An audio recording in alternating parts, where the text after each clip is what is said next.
Okay, we're going to start the meeting, the budget committee. Under approval of the agenda, before we move on to any of the items, I'm going to open up the meeting and make an announcement. As council members know, staff may not all know, but over the weekend we lost Brian Johnson. Brian Johnson was the constituency assistant to Councillor Willens and Councillor Paleschi. But also Brian worked for the mayor of, I believe it was Burlington. I know he worked for the mayor of Caledon, Mayor Robinson and Mayor Fennell here. And he was also the communications expert for the council office for a few years too. So needless to say, Brian was a real political junkie and we're all going to miss him. At this time, we send our thoughts and prayers to his family and friends, which I know he has a lot of friends at City Hall here. So it's a trying time for all of us. But I'd like us all to take a moment and stand to remember Brian, if you don't mind.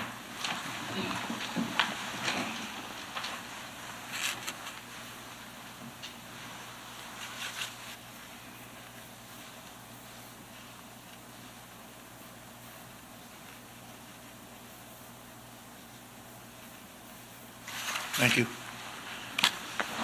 We don't know of any arrangements yet, and when we do, we'll make sure that they get out.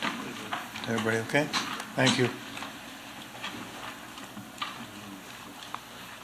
Under approval of the agenda, can we put that the procedures on the screen at this point? I think it may be appropriate to put it on. I'm going to suggest that we use the same procedures we used last year, if you don't mind, and the clerk has put them out. They're up on the screen. I'll give everybody a moment just to read them. Basically what we'll do is any motions that come out of it will be tabled to the very end, so we know at the very end where we stand, and then we'll I guess we would move them now in theory or in principle. And then at the end, we endorse those motions. Okay? Is everybody okay with those procedures? Okay? That's good. Well, we can take motions after each after the presentations. There's going to be this is a little bit different this year. There'll be a large presentation by staff at the beginning, and the floor is going to be open for the council members to deal with anything they'd like. And then, of course, we'll have the public delegations that will come, and the council members will be free to ask questions at that time too. There's nothing. It's pretty much open to through the whole process, and then of course tonight we'll do the public portion of it too. There'll be lots of opportunities at the end of each day for the public to ask questions also. Okay, so under approval of the agenda, is everybody okay with that? Can I need a motion to move approval of the agenda? Councillor Willens, thank you. All in favor? That carries. Under declarations of conflict of interest, I'll declare a conflict as my son works in transit on the union portion. Mayor Jeffrey? I wish to declare a conflict of interest on the full-time portion of salaries union as my son is a mechanic in transit. And my declaration's on the salaries too of that portion. Councillor Fortini? I'm going to declare a conflict as my daughter works part-time for Parks and Rec. Okay, so the salary portion again? So, yes. Okay. Councillor Willens? Conflict on Public Works as my brother works for the salary portion and my brother works for Public Works. Okay. Thank you. So at the time, we'll ask the clerk to remind us when we could step out and at that time. Mm-hmm. All right. There's nothing in consent, so I'm assuming we just leave it like that. Before I pass the floor over to staff, I just want to make a few brief words, and just want to remind council that really we've changed the format over the last couple of years in budget, in the sense that really what our budget starts in January for council members. In January is when staff have set up meetings, lunch and learns, workshops, brought during the time from January to now, but reports to committee and council meetings, and we've made decisions on. And today's budget is based on all that work that we have done during the year, that staff have done. Staff really start the day after the budget's approved the last time, but we don't really get into it until January of the year of budget. So we've got a lot of work during that time to get to where we are today. Also, you'll know that this year we've had an even more engagement with the public.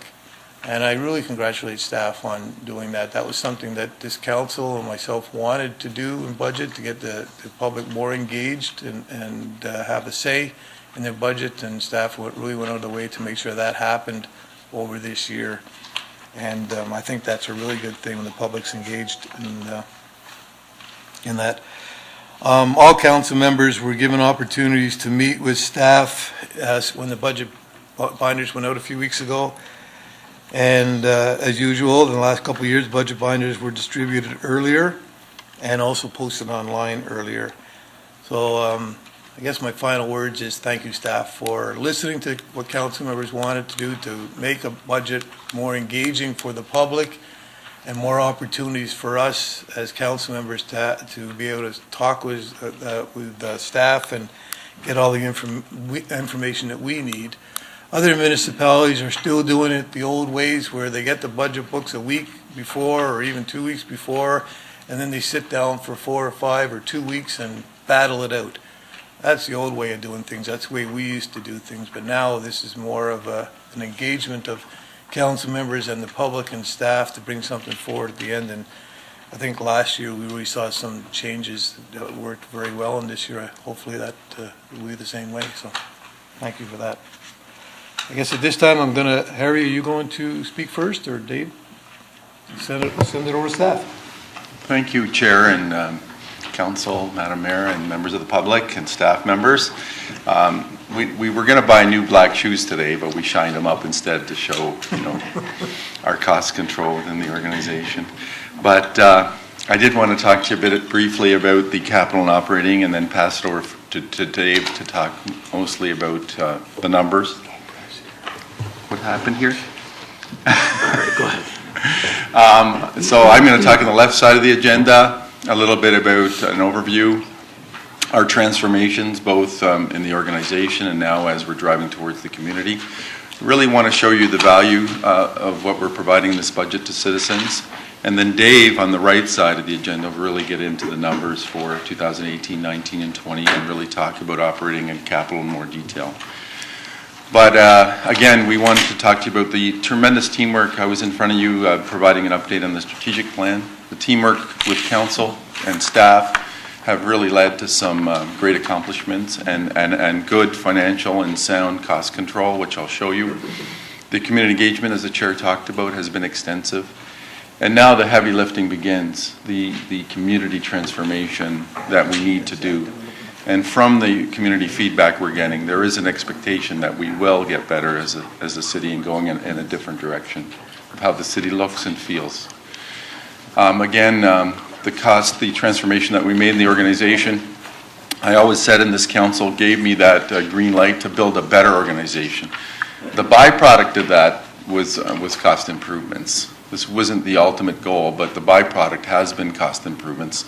I committed to you last year in the budget that for 2018 we'd save $4.3 million on the bottom line. We've exceeded that to 4.6. And then there's all the other cost improvements, which we call cost avoidance, building capacity in the organization to handle a lot more work. So if you look at the transformation from last September to now, with all cost improvements, it's been about a $23 million impact in your 2 years at council. We've listened to the community like never before, and that's credit to all staff and council to tell us to do so. We've also had many platforms and actually real programs that drove a lot of community involvement. And this is in the tens of thousands when you look up here some of the feedback we've heard over the last year. Well over 14,000 just on planning vision. The parks and open space event probably was in the thousands. So you're talking well in 20,000 people that we've engaged with over the last year and a half. And we're hearing some themes, some common themes, and I'll talk to you a bit more about those themes. Yesterday we had over the last 2 days, we had the Planning Vision Workshop. We had over 100 people here in our lobby talking about some of these themes, and I'll get into more detail on those. But it's coming up loud and clear, more green spaces, build on the beauty of Brampton. Think of Brampton before it became Brampton, and how do we bring that back? And then what we really see, there's a lot of work around a budget. We spend so much time around a budget, but really a budget is just a way for us to deliver many of the services and commitments that we're now making to our community. And what we heard yesterday, and if I could just talk to it, there were 7 to 10-year-olds that did some art drawings of what they want the future to see. And that was really cool. They submitted their art, and then they did Lego on what it would look like, what the city would look like. And they are telling us that they want the city to look very different. There was a 6-year-old that talked about, the city's very gray. To my eyes, it's very gray. How do we make it look more green and more blue? When I look out in the roads, I see thousands of cars. But why don't we have more buses, and why don't they be electrical buses? So it's really was telling to many of us that were there the 2 days of how the youth are really looking at the city in a different way. And then the 60 people from the residents that attended the last 2 days, they were very representative of the profile of our city. And they too had that same theme. The city has to build in a very, very different way. It has to look and feel different. One of the art pieces the 7 to 10-year-olds worked on, it said, how do we make those in poverty feel happier? And it was really touching to many of us. But as we all know, if you build beautiful cities, the talent will come here and actually drive more entrepreneurship and actually help our city be more prosperous. The transit requirements that everybody talked about. And that's what we're hearing about with new businesses that want to stay here, come here, is all about transit and talent. And I think that if we drive to make this look a more beautiful city, you will get that. And lastly, I did meet, not only did we have these big sessions, I have met with seniors, had a presentation with CARP a couple weeks ago. They too are saying the same thing. We can no longer build the city the way we have been. We have to take it in a different direction. And for that, you need investment. And you'll see that in 2019, 2020, and beyond. So this budget sets the stage for that. Again, when we talked about the cost improvements that we all did together, another aspect of that is the trust that we've established with council. We're getting things done a lot quicker, which means we're taking less time as staff time to get things done. And you're really seeing that with all the growth. So that base operating growth, what I'm talking about that is, so the same services that we delivered in 2017 that we're going to deliver in 2018, we're actually reducing the base. And that is the work of all of you in the Horseshoe as well as us on improving the way we do things, getting faster, more nimble. We've actually, with the base, absorbing a lot of regulatory pressures, a minimum wage, cap and trade. The base is a negative 0.07, and Dave will get into that a bit more. And that's absorbing a lot of the volumes as well, volume increases. So we actually are doing a lot more with less on the base. And then, of course, the infrastructure levy and the value that we're providing citizens with new services, gets us to about a 3.7% increase on our local taxes. That equates to 2.7% when you combine that with Region and Board of Education. And now Dave will get into the details on that.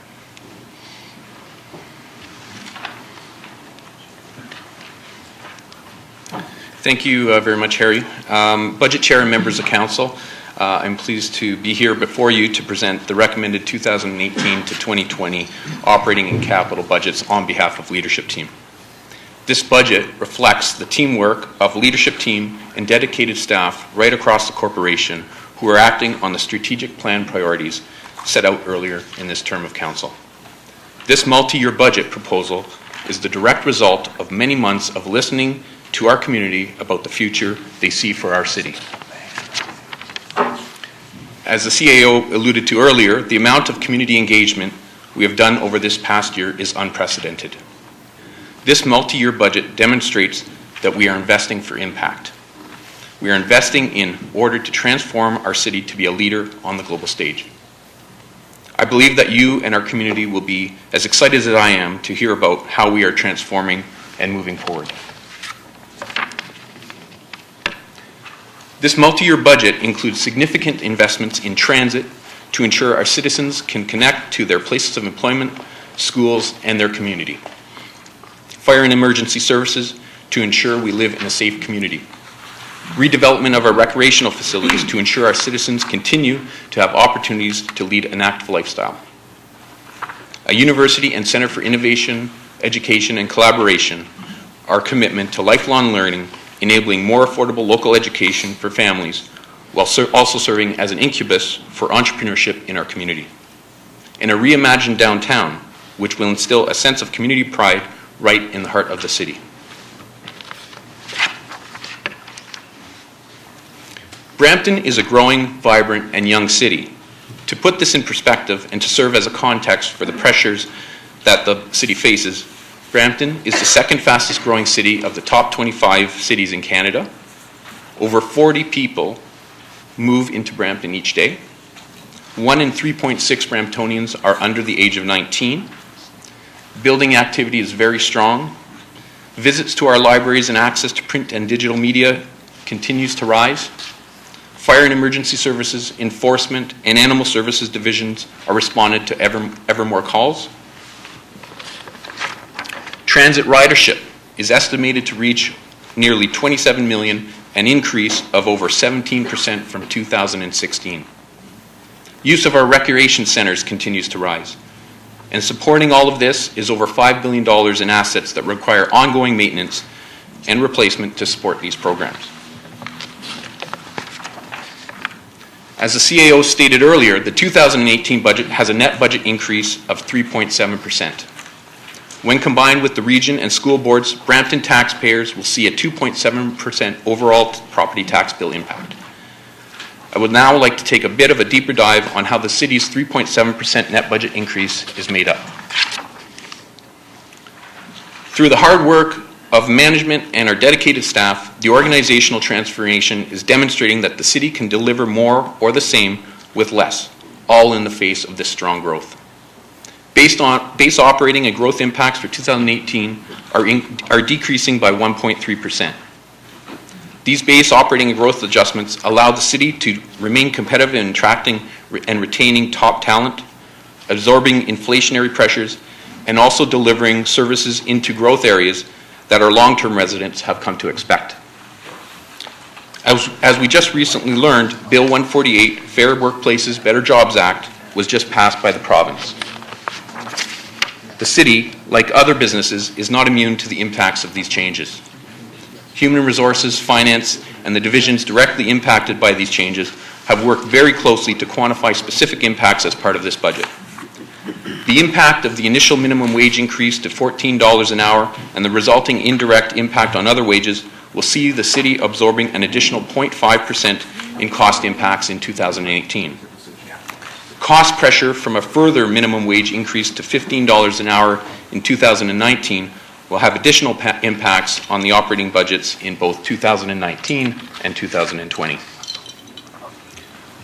Furthermore, the city has an additional net budgetary impact of 0.1% every year over the next 3 years for diesel fuel, to reflect the cost impact on our suppliers that will be passed on to the city as a result of new provincial cap-and-trade legislation that has come into effect. After taking the reductions in base operating and growth and combining these with unavoidable external pressures that the city must now absorb, this equates to a reduction in the base operating budget of negative 0.7% in 2018. And as you can see from the chart on your screen, this decrease is well below CPI inflationary measures. Also included in the 2018 net budget increase is the minimum recommended 2% annual infrastructure increase. Over the next 10 years, the city's infrastructure needs are estimated to be around $1.8 billion. And the city's contribution to these needs is estimated to be around $1.2 billion. This includes current base contributions, assumes the annual 2% infrastructure levy is maintained, and a number of project grants, including federal gas tax and public transit infrastructure funds, are realized. This will leave the city with an infrastructure gap of around $600 million in 10 years. I would like to take this opportunity to remind Council that the long-term financial master plan indicated that an annual infrastructure levy of around 5% was the amount required to fully eliminate the infrastructure backlog over the next 10 years. I think it is important to acknowledge the bold step that this Council committed to over this term of Council and reaffirmed through the long-term financial master plan by endorsing a minimum recommended 2% annual infrastructure levy, ensuring that the infrastructure gap begins to stabilize within 10 years. In the meantime, however, the gap will continue to grow. It is clear that more investment is needed in order to ensure that our assets are maintained in a state of good repair or for their eventual replacement. If the vision for Brampton is to be a global leader, then we will have to be bold and consider making additional investments to realize this vision. Without additional investment, services delivered to our community will remain at risk. To provide some further context, every additional 1% annual infrastructure levy increase would generate around $200 million to invest over 10 years in the sustainability of our assets. These investments include parks, playgrounds, recreational facilities, roads, libraries, and buses, to name a few. To add some perspective, over 58% of our building portfolio is over 20 years old, and another 12% is between the age of 10 and 20 years, which presents risk in ensuring their upkeep. The city has made significant investments to implement Zoom service, with many of these buses coming up for refurbishment and replacement over the next 10 years. And finally, we've had to partially defer tree planting required to replace those destroyed by the emerald ash borer and ice storm. And through you, Chair, I just thought, this is what keeps me up at night, and especially now that I've been out there to see many of our residents. For example, many of our facilities, if you look at the Brampton Soccer Club, Rose Theatre, even the POA courts, and Sandalwood Transit Yard, they're well over that 10 to 15 years of age, and we're not putting enough away for that. Even with the children and parents that we were with on Saturday, a lot of them talked about playgrounds being upgraded. And when I looked at some of those dates, they're way out to 2027. Not that they're unsafe today, but they're not providing the type of amenities that perhaps our residents would like. So when the long-term plan said 5%, we really feel it'd be irresponsible of me not to tell you that, if there was an appetite, it should go at least to 3%. At least maybe not for this council, but for the next council, and we thought we'd have to express that to you.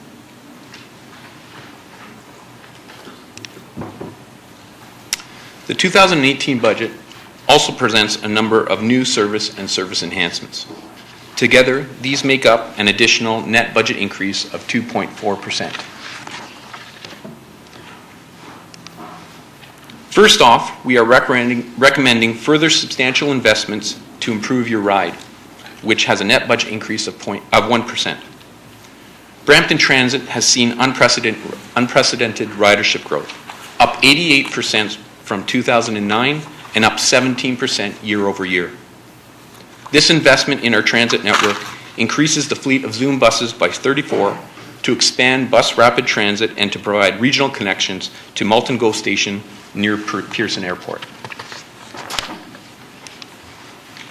Secondly, we have recommended further substantial investment in our fire and emergency services as citizen safety is a top priority.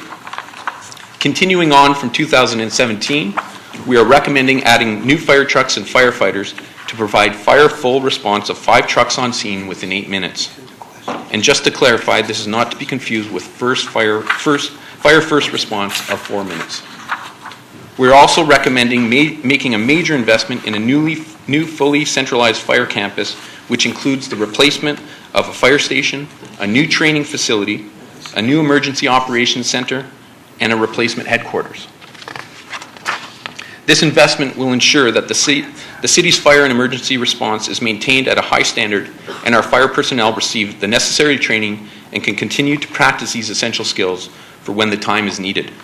Together, these have a net budget increase of 1.1% in 2018. Thirdly, the 2018 budget recommends funding for a secondary unit task force. The impact on the 2018 budget is 0.1%.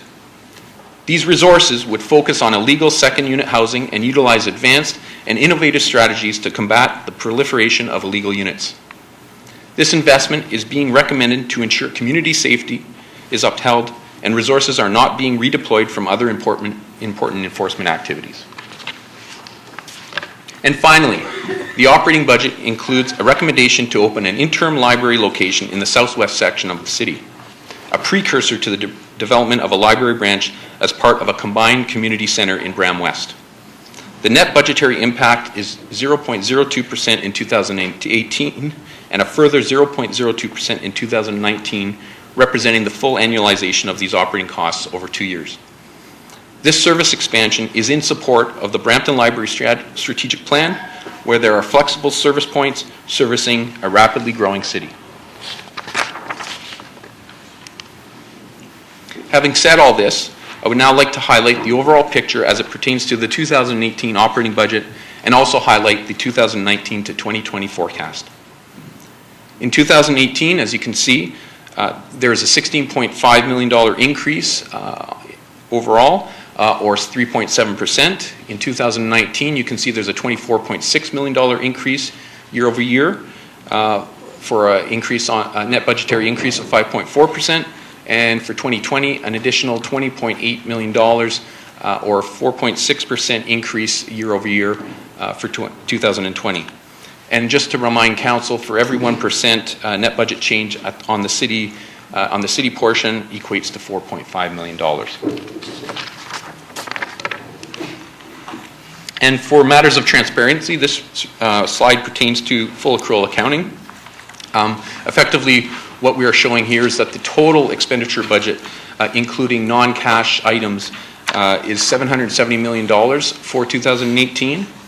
We also have a revenue budget of approximately $864 million for a net surplus of $87 million. And I just want to remind Council that because this includes non-cash items, it's not as if this surplus can be used to offset property taxes. Much of it is non-cash or assets assumed through subdivision growth. I'd also like to touch briefly on the hospital levy. The hospital levy was first introduced on the property tax bill in 2013 as the city's contribution towards the Peel Memorial Center for Integrated Wealth and Wellness. This levy would see $60 million collected over 6 years. In 2016, a payment of $40 million was made, coinciding with the completion of Phase 1 of the facility. As a result of investment earnings realized on fund balances collected since inception, staff are recommending a partial reduction in the hospital levy in 2018 in advance of the original council directive for full removal in 2019. This early reduction still ensures that the remaining $20 million commitment for Phase 2 of the facility is available. As far as the 2018 to 2020 capital budgets are concerned, the recommended budgets are $258 million in 2018, $338 million in 2019, and $263 million in 2020. I would like to emphasize that the amount of teamwork that went into arriving at this recommendation. This year, leadership made a concerted effort to develop criteria to initially rank and prioritize the city's capital requirements on a corporate-wide basis. Discussions then ensued with leadership, and final corporate recommendation was established. This significant effort and demonstration of teamwork emphasizes the new way of doing business at the city and more appropriately aligns funding with that of our strategic plan and key priorities. Over the next 3 years, we are recommending investments in fire and emergency services for new and replacement fire vehicles, and as mentioned previously, the fully centralized fire campus. It is our recommendation that these initiatives be funded through a combination of DCs, tax-based funding, internal borrowing from the Community Investment Fund, and external debt issuance, approximately $70 million in total. We are also recommending significant investments in transit over the next 3 years, adding 31 new buses for conventional transit service and 34 new buses for the Zoom Bus Rapid Transit service. Again, as a result of the very strong ridership numbers being experienced in our transit network. It is our recommendation that these initiatives be funded through a combination of tax-based funding, again, internal borrowing from the Community Investment Fund, and grants, namely the Public Transit Infrastructure Fund, approximately $150 million in total over 3 years. And as you know, the city has made a commitment in principle of investing up to $50 million in a new university over 10 years and a $100 million investment in a Center for Education, Innovation, and Collaboration, which includes a new flagship library, entrepreneurial space, and culture space. This investment is a transformative one and reflects Brampton's commitment to lifelong learning, and which also promises some very positive ongoing economic impacts for our community. As Treasurer, I'm recommending that the most financially prudent approach to funding these initiatives is through a $50 million draw down from the Legacy Fund over the next 10 years for the university component, and $100 million in external debt issuance for the Center for Education, Innovation, and Collaboration.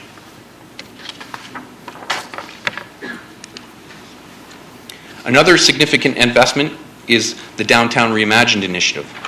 This investment in the heart of our city will create an integrated open space and an exciting venue for gatherings, events, and festivals. It will create vibrant streetscapes that will bring pedestrians and cyclists together in a safe and sustainable manner. It is our recommendation that the $31 million required for this initiative be funded from external debt issuance. And finally, we are investing in the redevelopment of our recreational facilities, specifically those in the Bramalea area, Howden, Chris Gibson, and Balmoral. This will ensure that our recreation centers remain relevant, vibrant community hubs. It is our recommendation that the $72 million required for these redevelopment projects be funded through a combination of DCs, tax-based funding, and cash in lieu of parkland. I will now just recap over the next 3 slides for you the internal and external debt financing recommended for the 3-year capital program. In 2018, we are recommending $70 million combined internal and external debt financing. For 2019, we are recommending another $118 million in internal and external debt financing. And finally, for 2020, this multi-year budget includes $7.5 million of internal and external financing in 2020. So what does this all mean for the taxpayer in 2018? For the average home assessed at $471,000, and with the increases proposed for the city and with those approved at the regional level, the property tax bill would equate to $4,857. The city portion making up around 47%, the regional portion at 37%, and the school boards at 16%. We've also shown the property tax bill levels for the various forms of homes in Brampton: singles, semi-detached, freeholds, and condominiums. And just to break it down again, the city net budget increase is 3.7%, which translates to 1.7% on the overall tax bill, or $80 more for the average home. The region net budget increase of 2.6% translates into 1% on the overall tax bill, or $46 more for the average home. And of course, the school boards, there's no change there.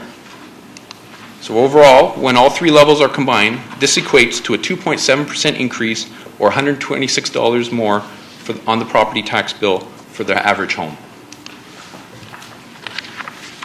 So finally, when our citizens review their property tax bill year over year, the final levies identified on their 2017 tax bill will increase, on average, 2.7%.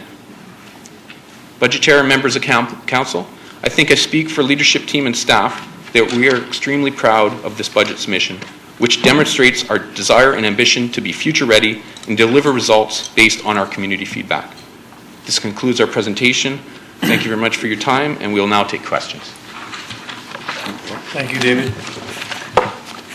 At this time, what I'll do is, on our agenda, we show questions for pre-budget deliberations and questions and debate.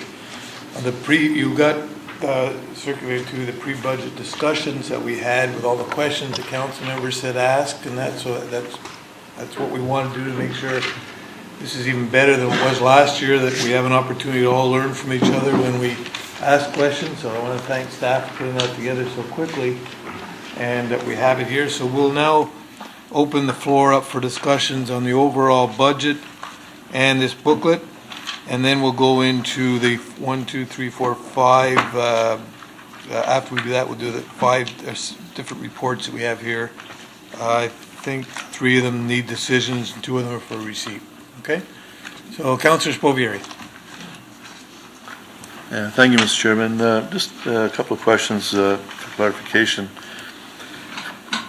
The 2% increase for infrastructure reserves, is that 2% built into the budget so that, for instance, for the last 3 years we approved 2%, so and now this is the 4th year. So does that really amount to, like, if it's built into the budget, 8% now actually will be going of the budget will be going to reserves? Is that the way it works? The button won't stay on. I tried. Through the budget chair, yes, Councillor, the amount is actually incremental, so it would be compounding, so 2% plus another 2% plus another 2%. So the amount we are contributing each year increases year over year. So like in the 4th year it will be 8% actually. It will be will be of the budget will be going into the reserve. That's correct. It would be 8% increase over the budget from 4 years ago. Correct.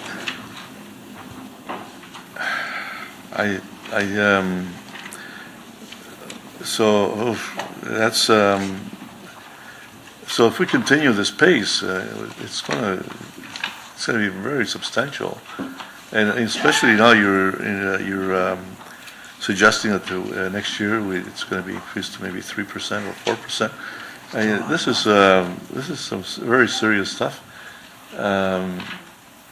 Very serious. Actually, we had a report earlier on in the year that showed us that even with what we were putting in, wasn't enough to keep us up. Unfortunately, we don't have that with us right now. So can I ask you, the chair, are the provincial and federal grants, possible grants, have they been taken into account in the total replacement and repair? They've been taken in, or we're hoping that we're going to get some, and that's not really included in the calculation. So through the budget chair, if you go back to slide number 16, as you recall from the presentation, the needs over the next 10 years are about $1.8 billion. And what I had mentioned in the presentation was that the current base contributions plus doing an annual infrastructure levy of 2% every year would generate $1.2 billion. That also included federal gas tax. However, we flatlined federal gas tax based on the current agreements that we know of. Obviously, we would hope that would continue to increase, but right now we don't know that, so we haven't forecasted that in. And we've built in grants for the Public Transit Infrastructure Fund. Again, we would have to make those applications and see if we would actually, those would be realized. Beyond that, we're not aware of any other infrastructure grants available to the city or have not been approved for any. So that has not been built into the forecast. Mm-hmm. Okay. The other question I have through the chair, you mentioned transit, that there will be substantial improvement in transit service and with new buses. Are we improving the Queen Street corridor to the new Vaughan subway? I would imagine that once that subway opens, it's probably going to increase the ridership. And from what I'm hearing, it's overburdened as it is today, that service on Queen Street. Yeah, through the chair, the Queen Street service is part of the operating budget that we included service hours to help deal with the capacities along the Queen Street corridor. But you're absolutely right. Councilor Sprovieri, through that subway opening in December, we fully expect to have an increase in ridership along that corridor. So the operating budget does include service enhancements on the Queen Street corridor.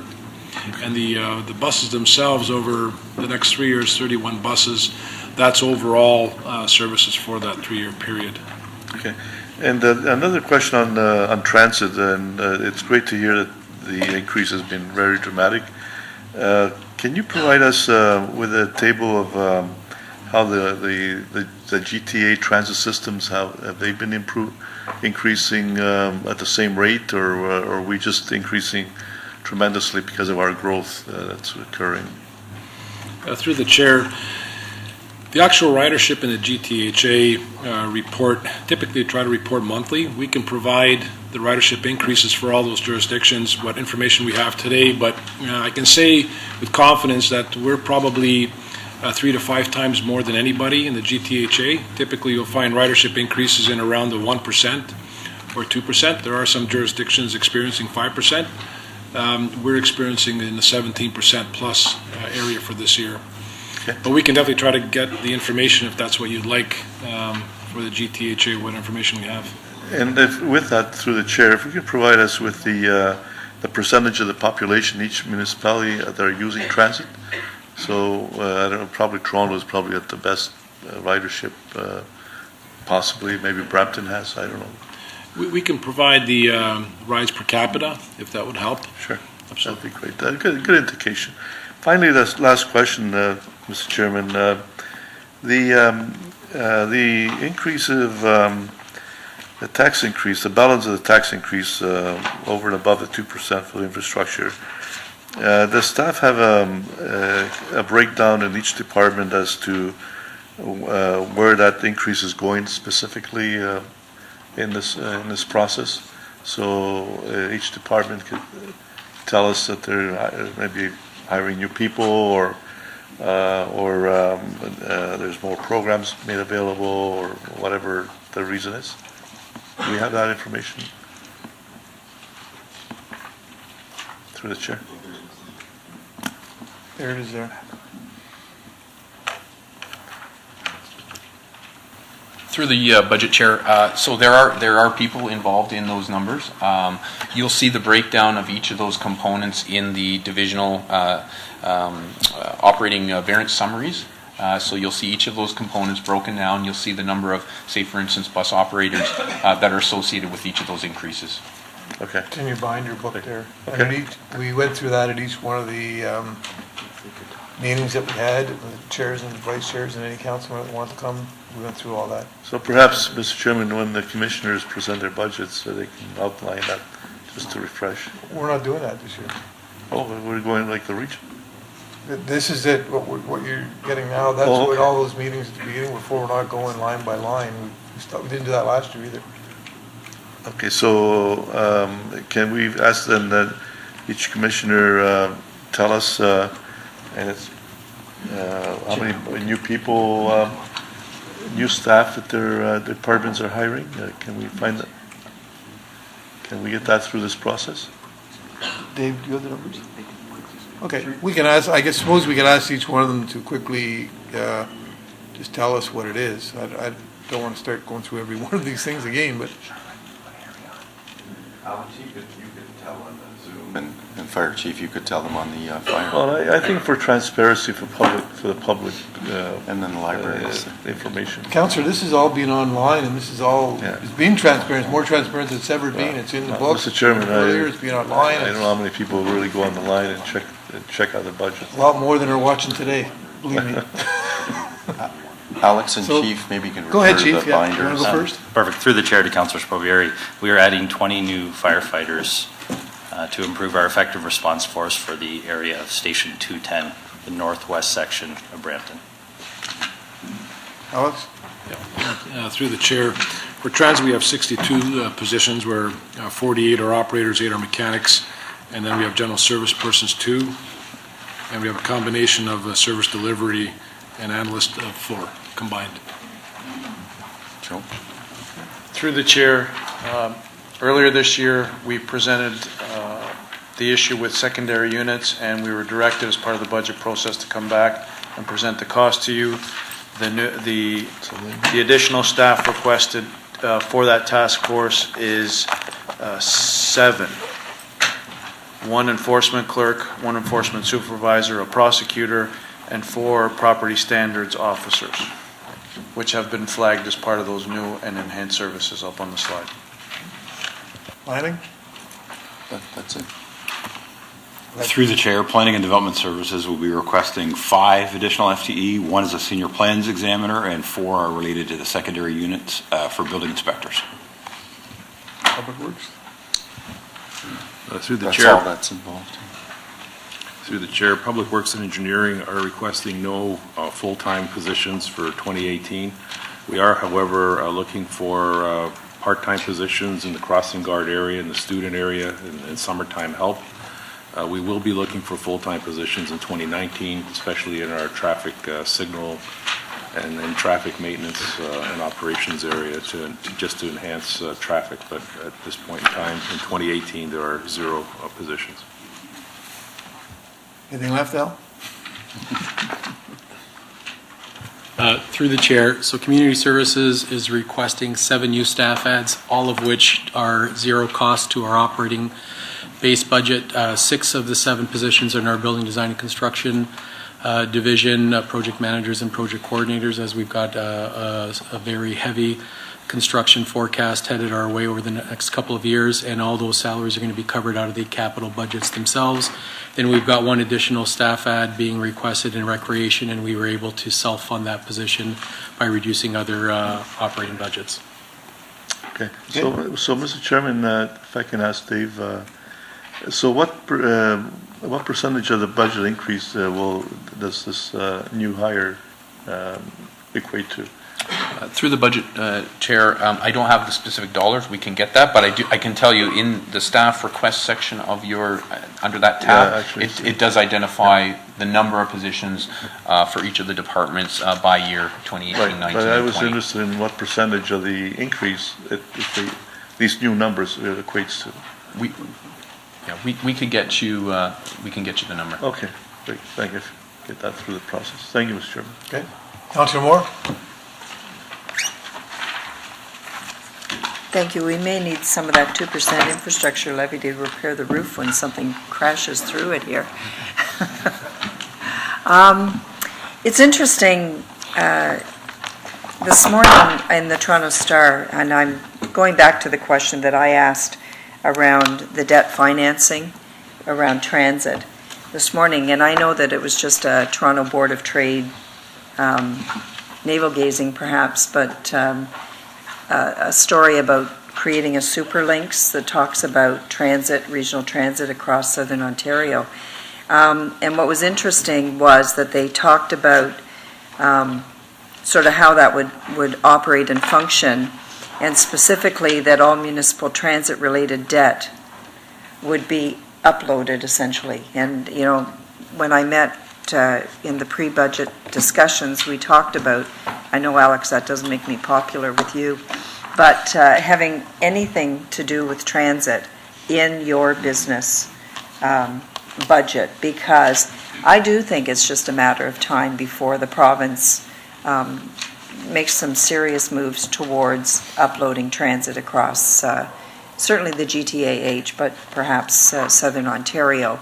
And I think that you know, while it would be always subject to negotiation of what the province assumes, but anything that we have incurred in terms of debt financing or costs that are transit related, whether that's our transit facilities, whether that's all of our IT, our terminals, the buses, I think all of that needs to be consolidated into one. So in the event that there is a move to shift responsibility for that, we're ready to go. So if we start that process now so that we have a very clear view of what transit is costing us, it is a good news story in terms of ridership and popularity of public transit here in Brampton, but the relationship of who pays for what would obviously change if there were to be a new delivery model. So I just put that out there as something that we prepare for as we move into the next phases of budget, whether that's 2019, 2021, but because it really is, I think, going to be in our best interest to do that. Thank you. Councillor Willens? Thank you. Through you, Chair, you're on the hot seat, Alex. On that 1% for the new enhanced services, does that, if we don't get those, the grant from the provincial government for the electrified buses, does that affect us at all here? So through the chair, it would have an impact on us, yes, in terms of some of the capacity issues, but we're fairly confident, Councillor Williams, that we will see something positive from the province in a very short time period moving forward. But it would have a slight impact, not dramatically, but it would be an impact. Okay, thank you. Councillor Dillon? Question of clarification for Mr. Sutton. The infrastructure levy, 2%, I believe when we started this term of council, the infrastructure gap was about $1 billion plus, and in 10 years it's going to be $600 million. But you had said the gap is going to continue to grow, but it seems like the gap is getting smaller. And I believe you said that there was additional, I guess, levy of 1%, I believe, that you said is going to be required. Through the budget, Chair. So if you can recall back to the long-term financial master plan, the current infrastructure gap right now is around $200 million. As we mature and as we continue to grow and as our assets continue to age, the needs will increase over the next several years, and then what I'm saying is that the infrastructure gap will grow from $200 million to $600 million in 10 years. I'm referring to the McCarter report that said there was $1.2 billion that was infrastructure gap that we had. I believe what through the budget, Chair, I believe what the McCarter report was referring to was this overall infrastructure need, not necessarily the gap. Harry, do you want to answer?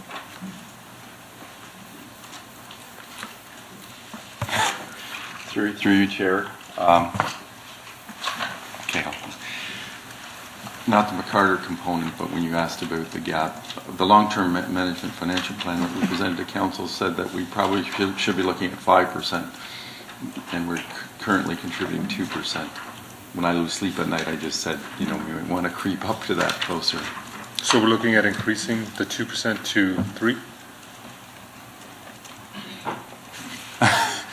Through you, Chair. Again, I just felt that it would be responsible of ourselves not to tell you that 5 is what the long-term management financial plan suggested. In the report for this budget, we recommended a minimum of 2. Right. If there was an appetite to go for more, that's up to this council. Thank you. We had earlier on in the year, we had a report that showed a sliding scale. Might be helpful to remind us, because I forget too, that showed how the gap was, and if we kept it where we were, where it would go. But if we, at that time, we were at one point we were at 1%. Yeah. We increased to 2%. Can we maybe get that chart back at one point, maybe for tomorrow? I know you don't have it. You don't have it in your pocket, do you? We actually do have it.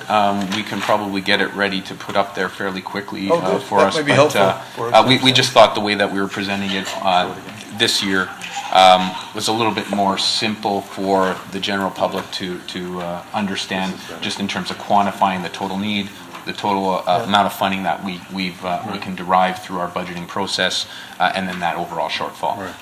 And just one more comment as well. I think we talk about this every year. If we can, when we reference the 3.7, if we can immediately reference the overall impact as well, I think it'll add to less confusion to people, because I know even previous years I had to explain that, listen, overall, it's not what the city portion is not the overall tax increase. So again, hopefully in any releases we have, that we can also indicate right after that this is the city portion, and kind of give an explanation as to how the whole how the tax actually works, that there's actually three components to it. No, I know, when we send any releases out to the public. Yeah, I had asked the same question at the beginning of this, so I don't know, we've been doing that, and we'll explain it better. The same as at the region, too, they tried to do the same thing. Thank you, Councillor. Councillor Bowman? Through you, Mr. Chair. Oh, I'm going. Okay now? There I am. Through you, Mr. Chair. Alex, I'll just ask the same question I asked for the budget discussion. You gave a very lengthy answer in there. By the way, is this available online so people can read the questions that the councillors had asked? It'll be posted, when? The lunch hour. At the lunch hour online. Okay. And just so people know, these are questions that were asked in the weeks prior leading up to the budget about the actual budget itself, so there are some answers in there. Alex, the percent of every dollar that a taxpayer pays, the largest percent is transit, goes to transit, correct? Through the chair, that's correct. Yeah. Okay, and it's currently subsidized about 57% for transit, is that right? Currently, the subsidy is approximately 55%, 54%. Okay. And the question I had basically is, our ridership keeps going up every year, which is phenomenal. You guys are doing a great job there. You're putting on all the new buses, you're putting on the Zoom. But the amount of subsidy that we have to keep giving to transit, it doesn't substantially change with the increase. So the question is, from my standpoint, is at what point do we reach an economy of scale where we start biting into that? So instead of 57%, it becomes 48%. Where is that tipping point that we have to get to? And through the chair, the transit business is very difficult because as you increase more services, it's actually costing you more money. There are ancillary, a lot of benefits that are hidden benefits in terms of the city itself and its benefits for employment and its benefits for traffic. There's so many different benefits as you get more riders into transit versus vehicles. But I will say typically what we call an RC ratio, revenue to cost recovery, is in the magnitude of 40 to 50% that we retrieve through revenues. But still, every additional service hour that you put, you're actually paying for that, subsidizing it. One of the CEO Schlang's mandates were how do we become more efficient? And looking at alternative options of deliveries and alternative options of tapping into different methods of transporting people. So through the past little while, you'll see that our cost per rider has gone down. We are getting more efficient, but there's no real tipping point where if you carry an X amount of people that you're going to really start benefiting. There's no transit system in the world that makes money. But we are definitely very competitive in our industry, and we continue to look for alternative ways of becoming more and more efficient. So I don't know if that answers your question. It's really kind of a circle around, but I'm trying to give you the perspective of there is no real magic bullet to say, no, if you reach 30 million, you're going to start getting up into an 80% cost recovery. That won't happen. Okay. And the Presto cards, is that working effectively now for Brampton Transit as far as the integration with all the other transit networks? And through the chair, it's a very good question, Councillor Bowman. Presto has been a very huge or big success in Brampton. Since we implemented it, we have more than 80, approximately 82% of our customers use Presto. It's a huge way to be able to use one card to be able to tap on, for example, onto Go Transit. If a person travels onto Brampton Transit, they can transfer over into York Region, into TTC at certain locations, and into Mississauga seamlessly. And that's been a huge success and a very big benefit to Brampton in terms of getting away from the fare media that we traditionally known as tickets and passes that we print out. So absolutely, it's been a very big success. Okay, and we had a discussion probably a month ago in council. The cost of us, the amount that we have to transfer back to Metrolinx through the Presto card, that's going to steadily increase over the next 5 to 6 years. It doubles to 4%, and then it goes up to 9%, if I'm not mistaken, at some point.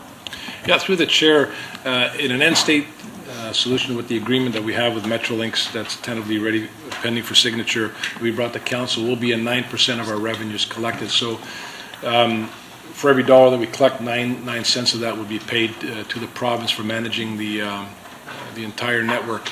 But keep in mind, currently today in our Presto 10-year agreement that we have, the city operates and owns the hardware, and there's a substantial cost to that. Under the new model, which the percentage is higher, absolutely, but it's a managed service where the maintenance costs are not on us anymore, so there's a transitional period.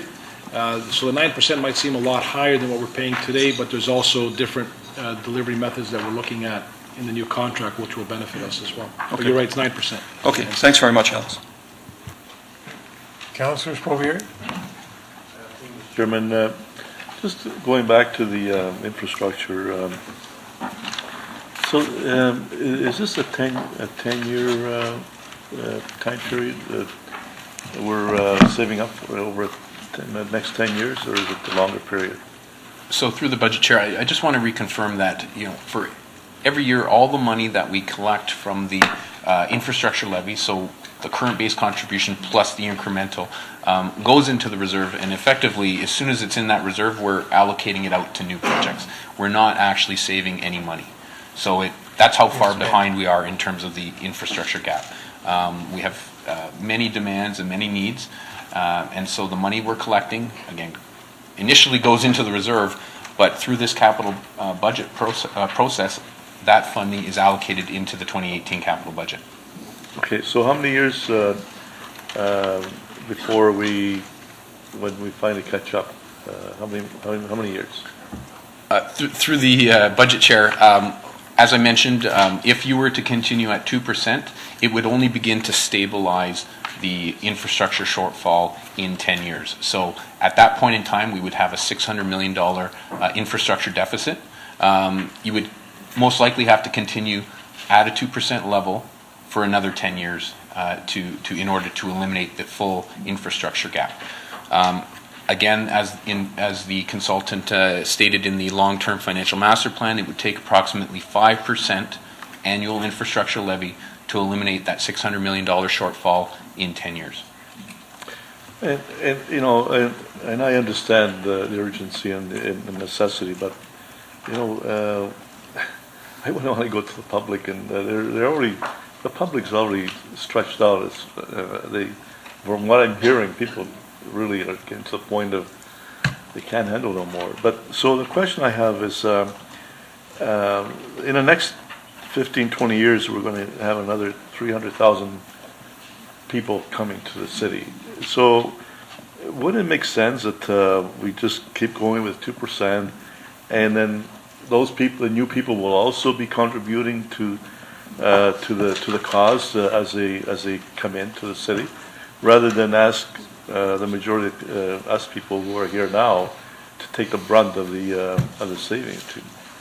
To me, I see that as really hitting the 600,000 people really hard, and then the next 300,000 people are going to have it easy type of situation.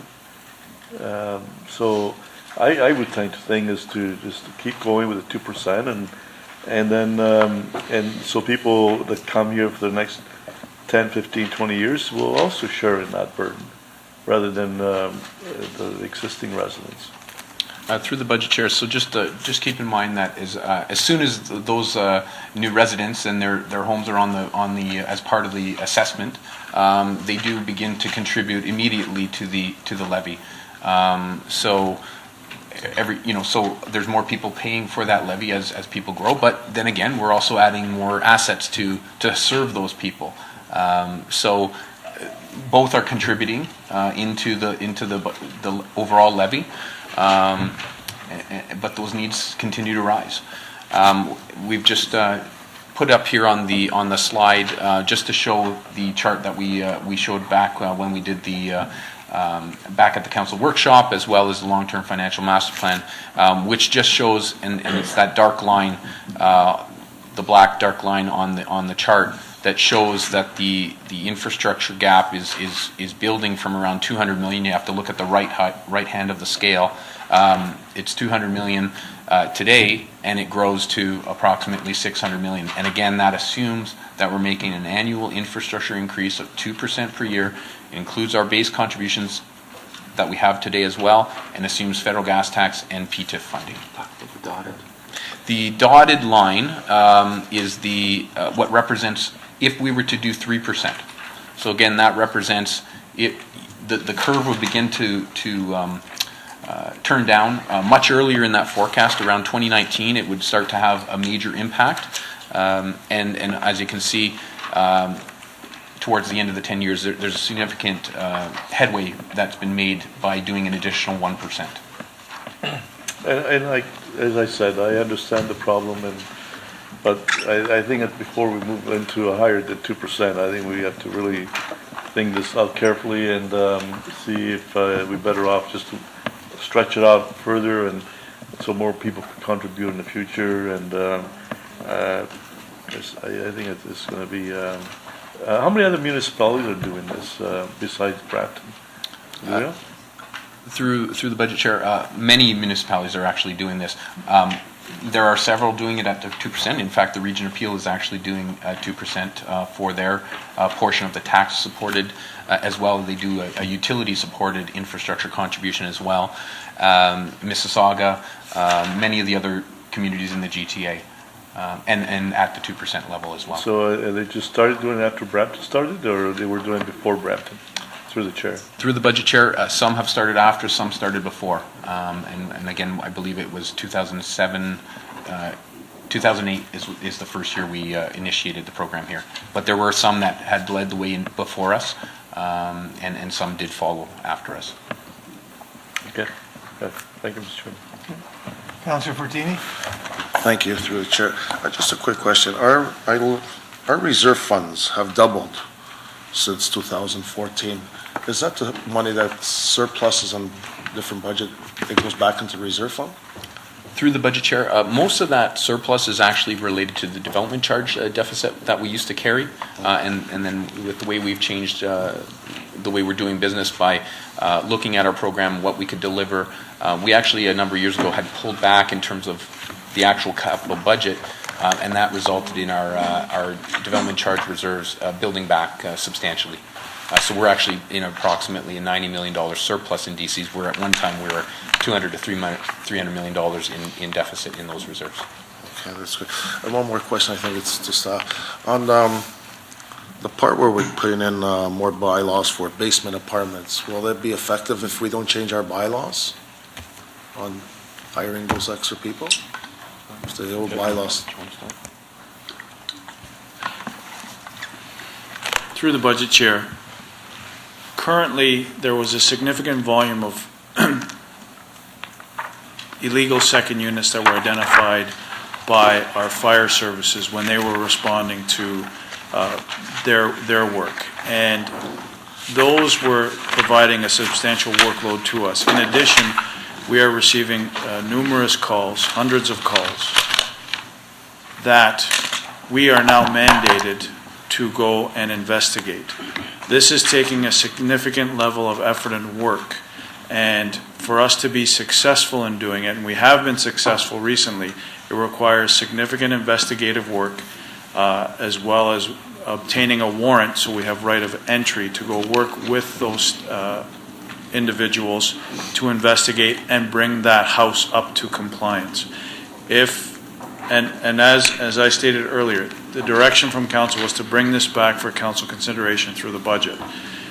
If council does not support the secondary unit task force, the pressure as a result of the problem isn't going to go away. What it's going to do is we're still mandated to follow up on those cases. We won't be able to put the same rigor in terms of investigating and bringing those homes up to compliance, and it'll take away from our other enforcement and compliance activities related to all our other bylaws. Our current bylaw, as it pertains to second units, is updated on a regular basis, was recently updated earlier this year, and I can defer to the Commissioner of Planning to provide those details.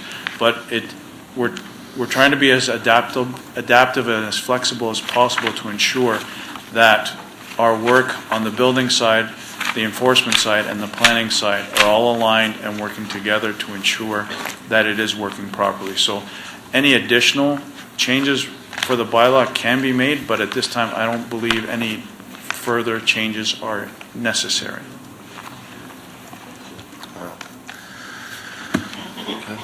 Okay. Councillor Dillon? Thank you, through the chair. The question for Mr. Sutton, when I think you had mentioned the allocation of funds for capital projects.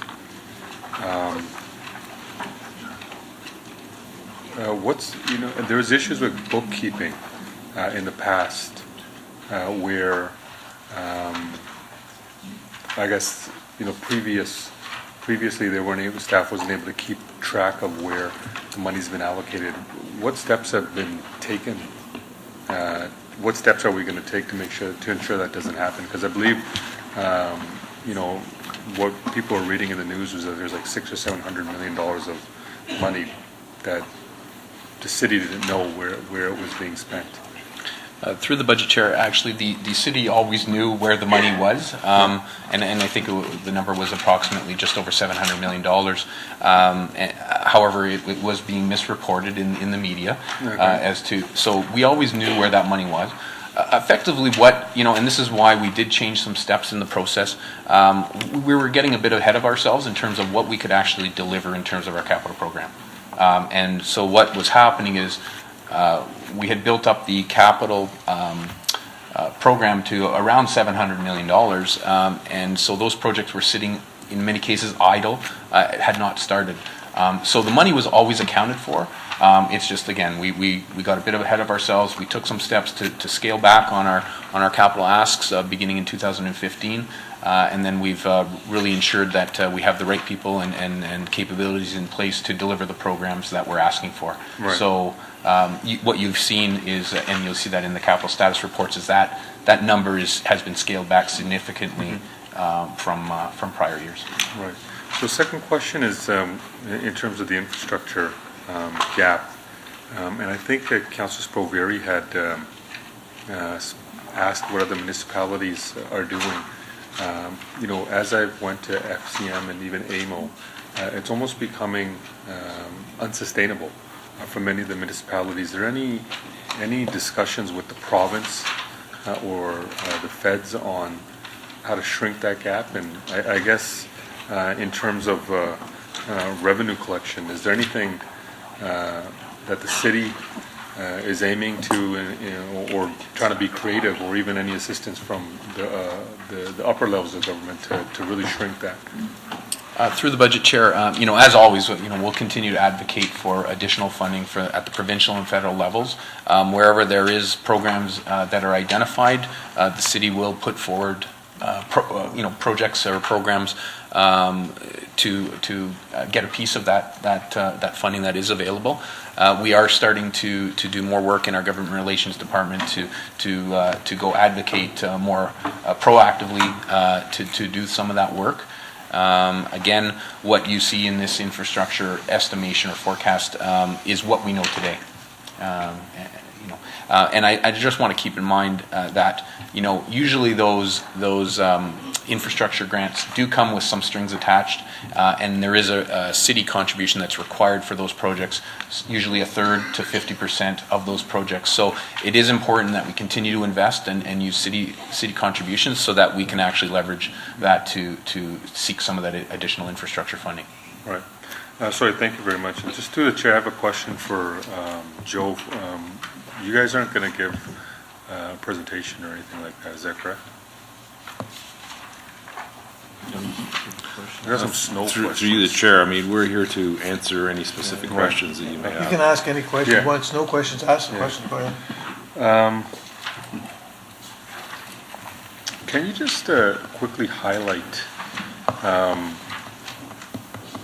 in this budget in regards to snow removal, just give an overall, I guess, perspective on if there's anything additional that we're going to be doing, any type of services, in terms of the contract. I think it's coming up for renewal, or it's coming to an end. Can you just briefly highlight? Sure. Through you, Mr. Chair, we've actually just a month or two ago, we signed a contract, a 7-year contract to start with this winter season. So it's a new set of contractors. Well, they're not all new, but they've had experience with Brampton, but it's a new contract.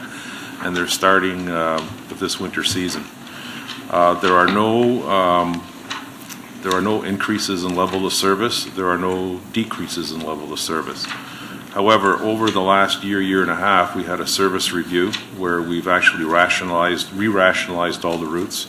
We took a look at resources, our internal resources versus our contracted resources, so we shifted them around. Now we have different people doing different things. We have more coordination between our parks and works section. We've consolidated our winter operation into one office. And we actually realized the savings, even though it's a new contract for many years into the future, we actually are spending less now than we did in the past. And from what I can see, we're going to be delivering the service as efficiently or better for less money. I won't ask any windrows questions. I already emailed Thank you, Councillor. and I got the information, and so if anybody else wants to, they can definitely feel free to ask them. Thank you. Mayor Jeffrey?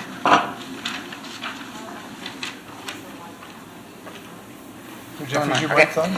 I just wanted to wade in through Mr. Chair on the infrastructure levy, and to remind everybody, we heard in August from AMO with regards to the 1% sales tax that they want to have devoted to municipalities and local infrastructure, and the challenge that they indicate all municipalities will be facing, which is, I think, $4.9 billion over the next decade.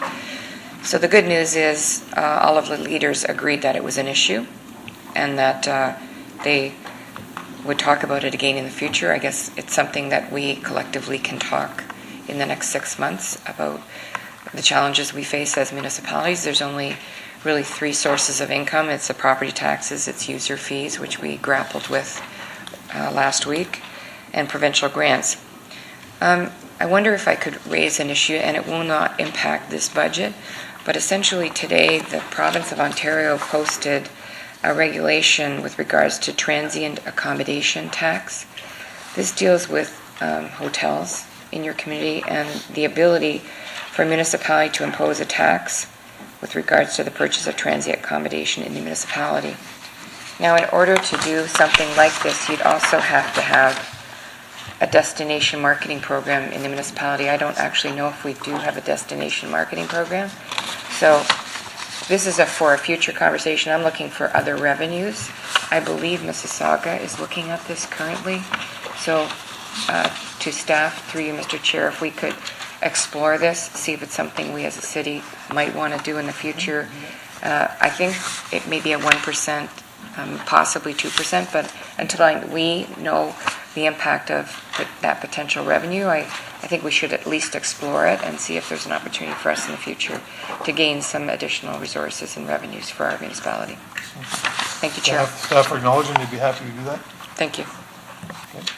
Councillor Spovier? Thank you, Mr. Chairman. Third time. Thank you. Do we have a restriction of how many times we can come on the board, or? Well, as we reminded last week, normally 2 times, but it's budget, so Yeah, but it's budget. I don't want anybody cut off in budget. Yeah, so. because, I mean, as we go through the book, things come up. Well, the books were, I in know. all due respect, were handed out And well I in did- advance, so you could and go I- through them. I did go through And the them, but- meetings were set up for everybody to But go some of through the them. questions sparked new questions. so- Okay, sure. go ahead. Okay. Thank you for your flexibility. I don't want to cut anybody off the budget. Otherwise, we'll be finished by lunchtime, this budget, the way it's going. As I said earlier, we started in January with this, so. Yeah, I understand, yeah. Thank you. Just a question to Mr. Menezes. I sent an email to John Spencer a couple of weeks ago in regard to what plans there are for the new community that's underway right now it's called Springdale Phase 2, I believe, north of Countryside. I believe there's going to be about 30,000 new residents when it's completed from Dixie right to Airport Road. And Mayfield to Countryside. And the question is whether there's any plans to provide a community center for that new community, and are we making any plans for that through the budget process? Through the chair, yes, we did get your email, Councillor Sperveri. Staff are working on a response for you. Currently, there is no new community center or recreation center planned for that specific area.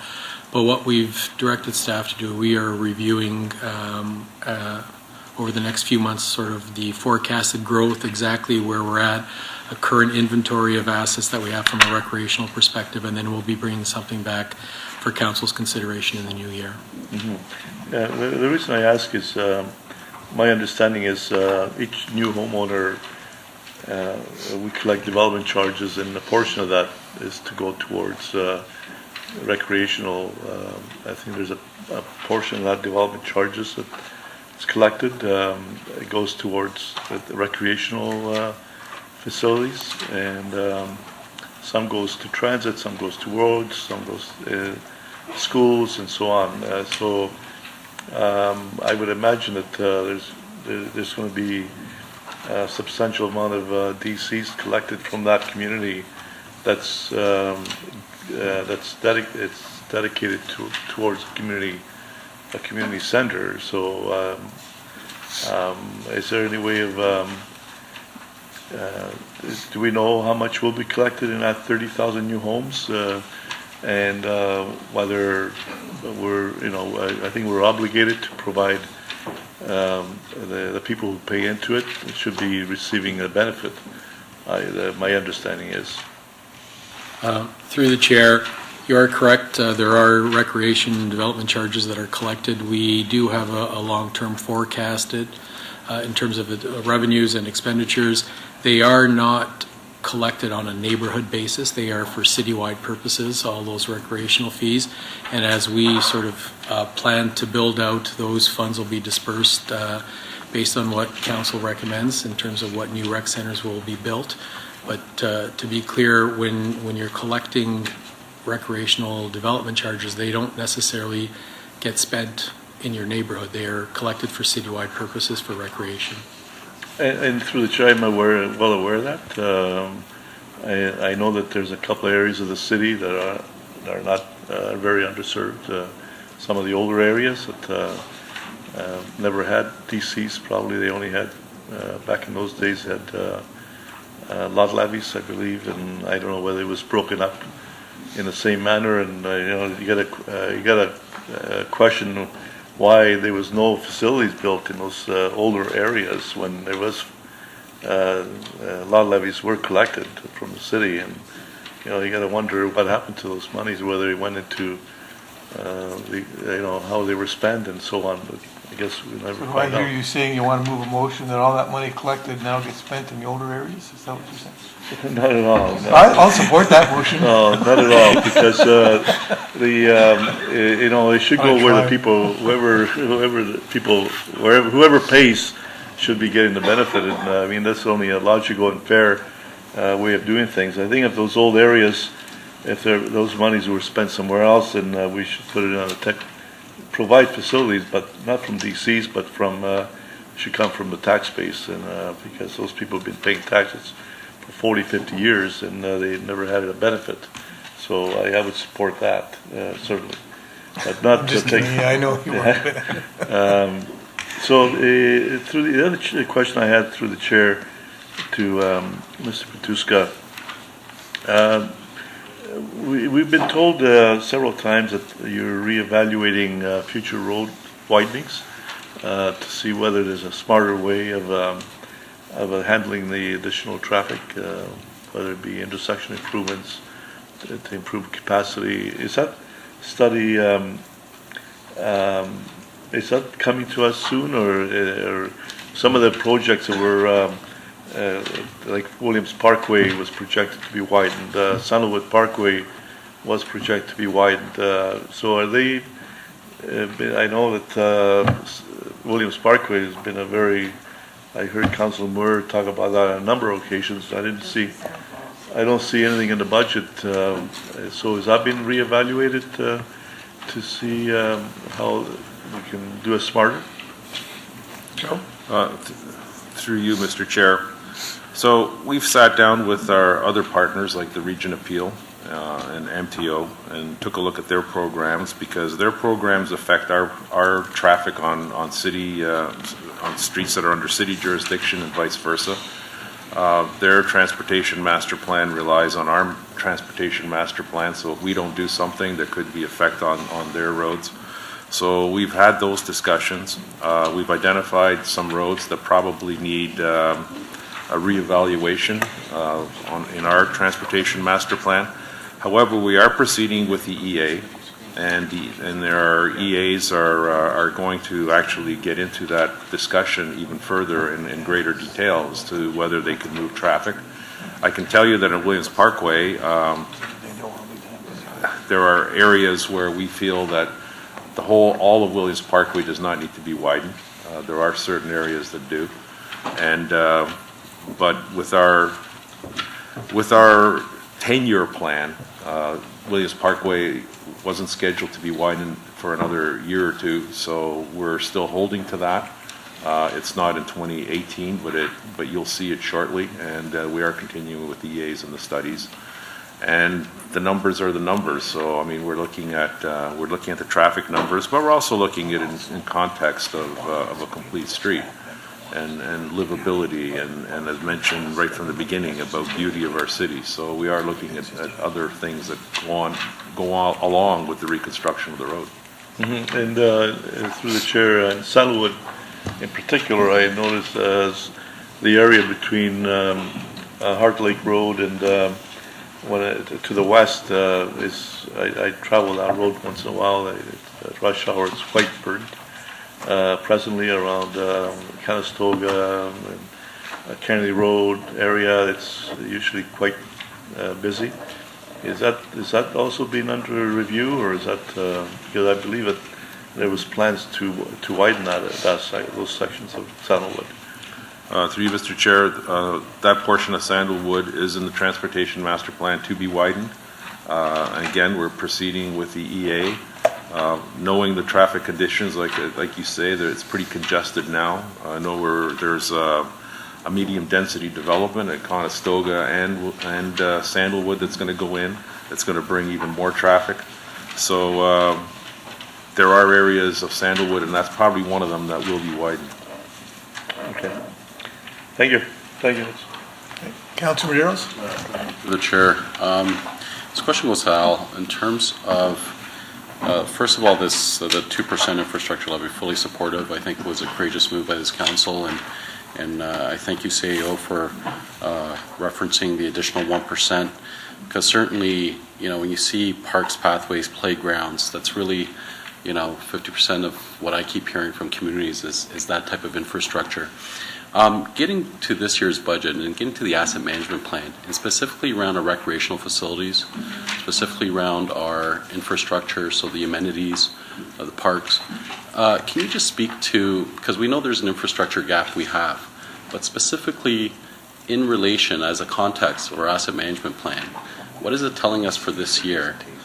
How many, replacements are we? And how far back, or what is the gap there? So if you could just provide just a little narrative about, what's the situation with our recreational facilities, our infrastructure, and what would we need to update some of it? Through the chair, I'll speak to specifically in regards to our facilities and recreational facilities, and Commissioner Patushka can talk about the parks if he'd like, and the trails. But in regards to our facilities, if you think in your mind's eye that we're approaching about 200 buildings right now with a replacement value of about $1 billion. If you know that from an accounting perspective, we're depreciating by about $50 to $60 million a year, at the very least you should be investing a similar amount into your facilities. This year's capital budget in terms of facilities repair and replacement is just under $10 million. So that gives you sort of a gap in terms of what we're talking about, and some of what the Treasurer and the CAO talked about previously, that in an ideal world, if we were reinvesting in our asset base, at a rate that we probably should. In a great world, we'd have an additional $40–50 million to put into our facilities. The reality is we don't have that, so what we do is we are prioritizing as much as we can. There are risks associated with that if we do not reinvest at an appropriate level, year over year, you get more and more risk associated with that.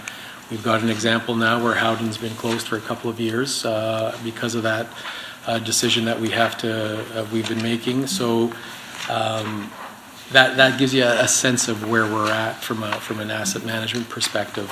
And the reality is, the more assets we add to our portfolio, the more that risk increases. So I think you heard the CAO talk about, you've got some rec centers that are approaching 10–15 years now. You've got some major facilities that are approaching that midlife, and that's when you really want to start investing in those facilities. By investing in those facilities around their midlife, you extend the life of that facility, and ultimately it's the biggest bang for your buck. And the longer we wait to reinvest in those facilities, then the higher the risk, and the likelihood is it'll cost you a lot more to invest in it when the time comes when you have to. So through the chair, so just according to our asset management plan for this year, are there facilities right now which are in danger over the next couple of years, if we don't address them, that we'll have to take tough decisions? Through the chair, we prioritized our investments this year in some of those facilities. So the way we've done it is we've taken a step back and we've looked at our overall portfolio and determined the facilities that we believe will be in our portfolio long term, those that are heavily utilized, and we've prioritized the funding into those facilities. Where there are some that we can get by doing a little bit less, we've done that as well. We believe that our facilities will be safe, so there isn't that risk. But understand that, with any major equipment, you sort of roll the dice, so that when you're investing in major equipment, you know that the asset life cycle is about 15 years. When you approach year 14, we start looking at that. We start looking at all the money that we spent in terms of the maintenance perspective, and then we make that determination whether we can squeeze another year out of it or another 2, or we want to replace it. If we had money, we would replace it. When we can't, we try to squeeze another year or 2 out of it, but understanding that's where we're in that risk period that, right now I think we're okay, but, equipment is being what it is. Tomorrow an elevator that should be being retrofitted hasn't been retrofitted, that may shut down. A chiller unit, whatever that ends up being, that's the risk that we have. And through the chair, just thank you all. As part of our asset management plan, has they identified any capital that should be surplused, or any of our recreation facilities? So just to be clear, there's nothing we'll be closing, nothing's in risk this year. We've addressed it bare minimally, but will we be looking at surplusing any of these facilities in the future? Through the chair, part of what we're doing, and part of what council's directed us to do, is be a little more business-like and start really looking at our operations. And we are reviewing our entire portfolio of facilities, and we will be bringing back reports in the new year with specific recommendations on what we should be doing with some of our older facilities. Okay. But for this specific budget, there's nothing in here that we're closing anything down. Okay, great. And through the chair, thank you, Al. And I guess over to you, Joe, just regarding our equipment. So, for example, from all the parks that we have, what's the gap of what needs to be updated, and what would we like to sort of improve, and what are we doing this year? Through you, Mr. Chair.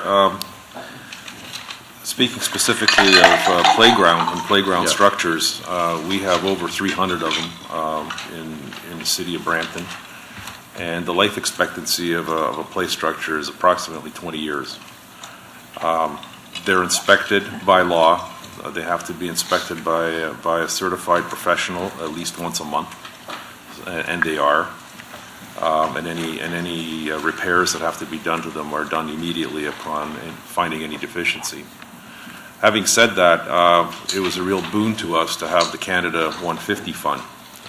With that, we were able to catch up, and so we still haven't completed all the ones that were identified in the Canada 150, but once we do, we're just at that point where we're back on that 20-year cycle. But from here on in, there's really no funding identified in 2018, 19, and 20 to keep up with that cycle. So we're going to be into more repair work, and that's the way we see it for now until something else comes along. But we will be caught up this year or early next year and bring us right back to where we should be, because we were behind. And I guess through the chair, besides the Canada 150, we're just talking about basic repair. We're not talking about, modernizing, I guess, the playground equipment, new types of equipment. Through you, Mr. Chair, the Canada 150 was to actually replace the entire playground structure. Yeah, that's what I'm saying, through the chair. Besides that, all the other is just our basic repair. Our basic repair is in the base budget, and we have enough to keep up with that. Yeah, okay. And then after, I guess, with the extra 1%, if we looked at that, there'd be that possibility to, I guess, modernize more our playground infrastructure and be able to put it throughout more the city. Well, through you, Mr. Chair, then it would be prioritized amongst all capital requirements. That would be pitted against bridge rehab, against road resurfacing, against buildings. So, yeah, but it would go towards something like that. Okay, thank you. Councilor Bowman? Thank you, through you, Mr. Chair. Madam Mayor, thank you for bringing up the 1% that may be available through AMO. Bob, if I'm over here, Bob, it's okay. You don't have to come down. I was just going to say, to take part in that fund, you need to have a destination marketing program. Madam Mayor, I'm speaking to yours. Can we check whether our sports tourism, our FESO marketing for all our events, and our Toronto Global participation count as destination marketing programs to take part in that? Because I believe they are. I believe all our events, Carabram, et cetera, whenever we fill out grants for those are considered destination marketing programs as well. So through the chair, absolutely. As you recall, just 2 weeks ago, council approved the transfer of the funds from this tourism department to our department to look at a review this year. So this fits nicely into that. So that for sure we can do all that. Okay. Yep. Perfect. Dave, you're going to be doing a separate presentation on our surpluses later. I saw it on the agenda. Through the Budget Chair, the report for the Q3 status update and reserve status report is on the agenda. I don't have a specific presentation planned, but at that point, when we get to that item, we can have that discussion. Okay, I'll discuss it then. And finally, Joe, there's a lot of talk about increasing taxes, which we're going to be having to do. On the other side, the revenue generation activities from tickets and people who disobey bylaws, and are we moving any areas in there where we're going to be increasing revenues in that area that might offset some of this in the future? Through the chair, in fact, we have 2 enforcement officers as part of the budget for parking and signs that are part-time, and they're being fully offset by the revenue they're generating. Our recent convictions with respect to sign violations have been significant. A lot of effort's gone into ensuring the collaboration between prosecutions and those enforcement officers, and working with our justices of the peace to understand the complexities of the problem.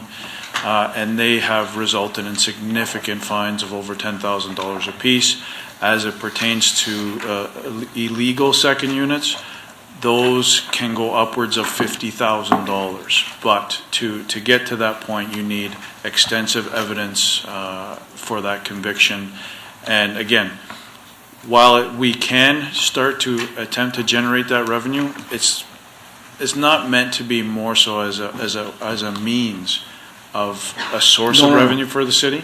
It's about ensuring health, safety, and compliance across the city, recognizing that there is a need for second units. We have a bylaw that supports it, and we want to ensure compliance with that. And it's the problem is going to get worse. We're anticipating, let alone from the calls we get, there's probably 15 to 20,000 illegal second units, and with another university coming on stream, a number of these boarding houses where there's numerous individuals in those homes, we want to ensure that people abide by the rules with respect to health safety. So yes, there are sources of revenue. How sustainable they are over the long term, I can't say. And traffic cameras, cameras for school zones, are we looking at those as well? Speeding is an issue I think every single person has in their wards, especially in the smaller streets that are supposed to be 40. So through the chair, we've got money in the capital budget for specialized equipment for our enforcement team to go out to elicit and reduce the number of illegal parking activities going on, make us much more efficient at patrolling greater areas of the city and enforcing that bylaw a lot more efficiently and generating significant revenue from that perspective. My understanding is we are working towards looking at all those other alternatives and sources of revenue with the province as well with respect to traffic conditions, Part 1s and Part 3s, and those cameras for speeding and traffic. Okay, thank you. And finally, Chief, it's part of your budget as well. It must have a significant impact on the fire department, the number of inspections and everything that have to be done now. Through the chair, yes, to Councillor Bowman, that is true. We do pass along a number of these inspections, actually 744 of them since February 2017. We pass those on to bylaw to look into, and we do inspect the legal non-conforming units as well. We had 104 of those since 2016. Okay. So there is an impact. Okay. Thank you very much. Councillor Dillon? Thank you, through the chair. Alex, I got some questions for you. I had been emailing transit staff over the course of the weekend in terms of referring to the seniors bus pass, which is at $52 right now. And so if you recall, I had emailed if there's any reduction in that, what the cost would be. And right now there's 3,500 users right now. And so this is kind of just a question, I can't share these numbers right now because there's too many with the rest of council, but just to very briefly that we went over potential reductions in the seniors bus pass, and you kind of came back with certain numbers. For example, like 10, 15, 20, 25, $30. If we were to reduce it to reduce the cost, you gave a bunch of numbers. Now, Councillor, can you hold that question till 7.1, which will be after we're finished here? Because that's the transit fare increases, and we'll have a full debate at that time on those, if you like. Fair enough, yeah. Is that okay? So, can I just ask if you'd be able to answer those questions? It's just a very quick question, actually, just for a clarification. If these numbers are based upon all seniors taking advantage of the new, of a potentially new reduced fare, or if the numbers you had provided are based upon the 3,500 that that are using it right now. And through the chair, if you allow, the 3,500 that you're referring to, Councillor Dillon, is the actual passes that we sold, not the actual ridership in terms of the seniors. And I know that there's been some dialogue back and forth, and our director, Vince Roto, is right behind me, and perhaps he can shed some more light if needed. But the report that we went back some time ago with the senior fares referred to, I believe, a model that talked about the $8 and the $22.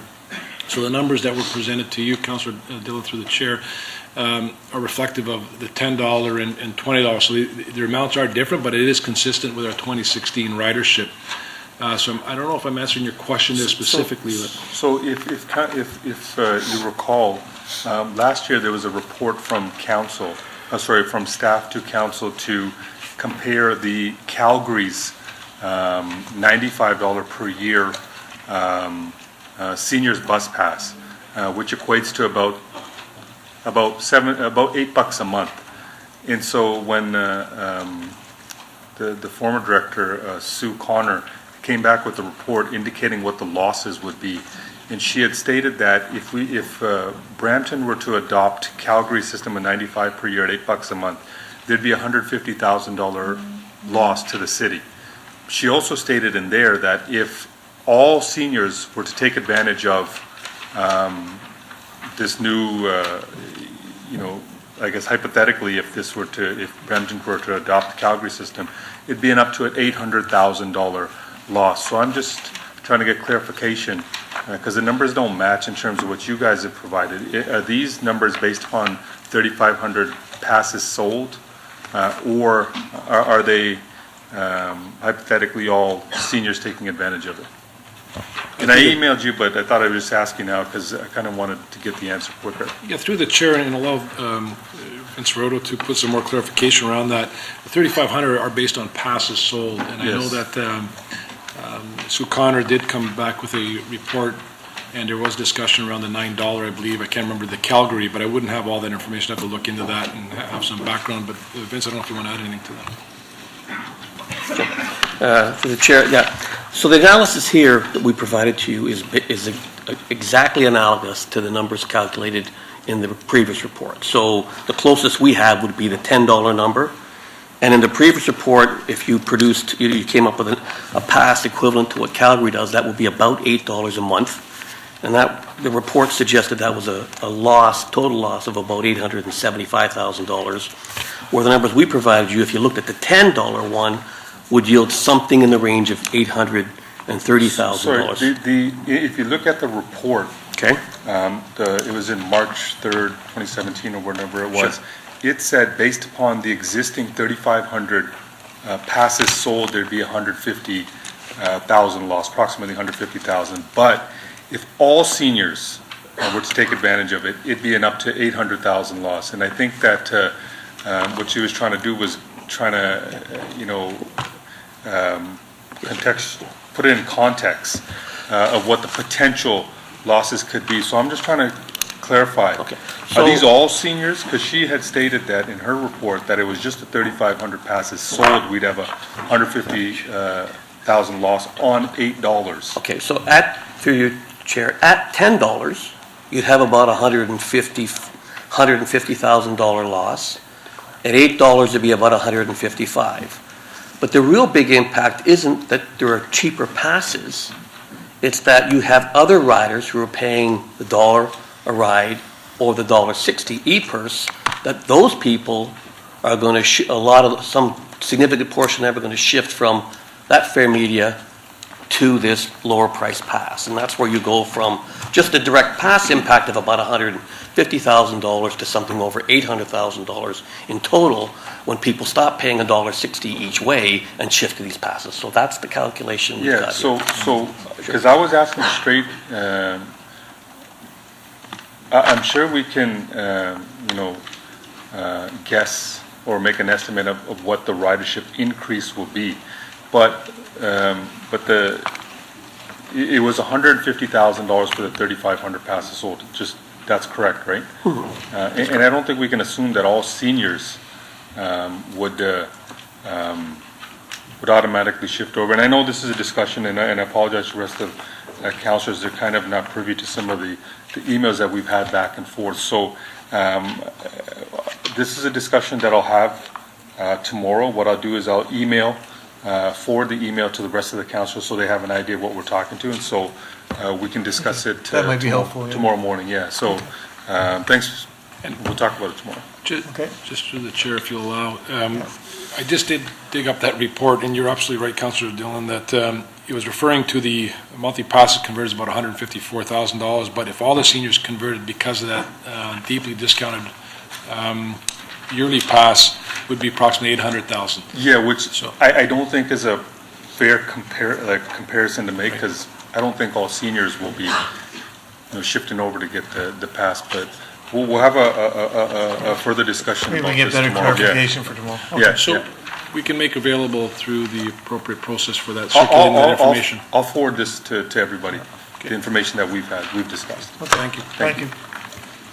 Councillor Moore? Thank you very much. Through you, Mr. Chairman. On Appendix 5, the Community Investment Fund, in response to the question I asked around what the impact would be if we shortened the term of the loan, the amortization of the loans. Because I ask it every year. And on some of these, the Rose Theatre and the parking garages, I still think 40 years is too long on those. But my question is specifically on the interest rate. When I look at 5.8% and 5%, 5.2, and so on, that is way above what it would be if we had debentures on those. So can you maybe talk about the rationale for, because we pay ourselves back that amount. So at the end of the day, it comes from the taxpayer, and I understand the loss in revenue, but the interest revenue, but that wouldn't be impacted necessarily by the interest rate. So maybe you can explain why we keep it at that rate, what process there is or value there is to lowering it. You've got one at 2.45, where it was taken out in 2017, which is more in line with what the interest rates, in my opinion, should be. Through the budget chair, just for clarification, so you're speaking about refinancing. Are you speaking about also a reduction in the term of maturity as if those loans, I know your question in terms of our pre-budget discussions was around looking at what it would, if we had started those loans as 25-year, well, put them back as if they were originally their 25-year loans. Because it does get the money back into the fund quicker for reinvestment, but it's the interest rate specifically, and thank you for, you've provided a response in terms of what the impact would be on the term and the investment income, but specifically on the interest rates. So I can clarify this. So again, if we were to look at and this is built into the response, but if we were to look at shortening the term to maturity as if they had started at 25 years, several of these loans would move into a remaining life of around 10 to 12 years. One would happen to be around 18 years. The impact of increasing the principal and interest payments, effectively the principal payments for that period of time, would have an impact on the base operating budget of $1.3 million. Now, there would be also a $700,000 interest investment income loss. However, we would likely make up approximately 50% of that loss because we would have that principal coming back to us much sooner than as if it was a 40-year loan. So effectively, by refinancing, shortening the terms on these loans, we would be looking at about a $1.6 to $1.7 million impact on the operating budget. Resulting and I understood that. Thank you. I'm speaking specifically, so if we left the term at 40 years, because I think the Rose Theatre is still going to be here in 2043, pretty sure about that. It's the 5% interest rate. I understand we fixed it, or that's what we decided we would pay ourselves in interest. But what is the impact if we changed it? Through the budget chair. And can we change it? Through the budget chair, yes, you can change it. I don't have those numbers on hand. The way we worked based on the question that was asked, so I don't have those unfortunately on hand. We can do those numbers, but. If we're paying ourselves 5% interest and that money is coming back into, if we were saving some of that interest for repair and maintenance and whatnot on the road, on that facility specifically, because it is a signature building in our downtown, or iconic building in our downtown, and so the cost of repairs and upkeep is significant. So what are we doing with that 5% interest? Through the chair, so all of that interest is actually built into our base operating budget currently. There's not surplus effectively that can be reallocated to other programming. We're already using it to offset property taxes. Okay, thank you. Oh, and I have one other question, actually, on Appendix 10. On the grant and in-kind services.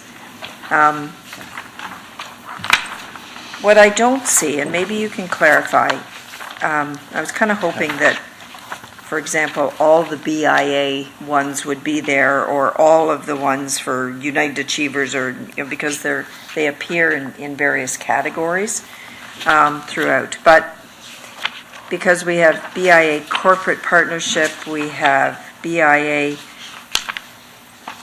under Economic Development for $63,000, another under Classic Cars, another under the BIA Thursday Night Concert Series, another one under the BIA Farmers Market, where we're subsidizing them. So what I don't see is the rent subsidy on here, unless it's in one of these other categories. So, because it is in kind. I think they only pay $2 a square foot or something.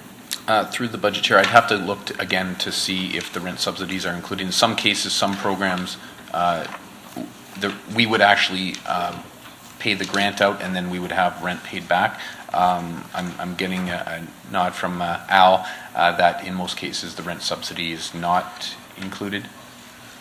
But it is for some of them. So if I look at Beaux-Arts, for example, where I see under Realty, $130,000. Now this is a 3-year total that's on here. So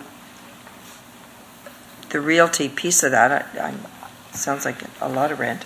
If I over might 3 help, years.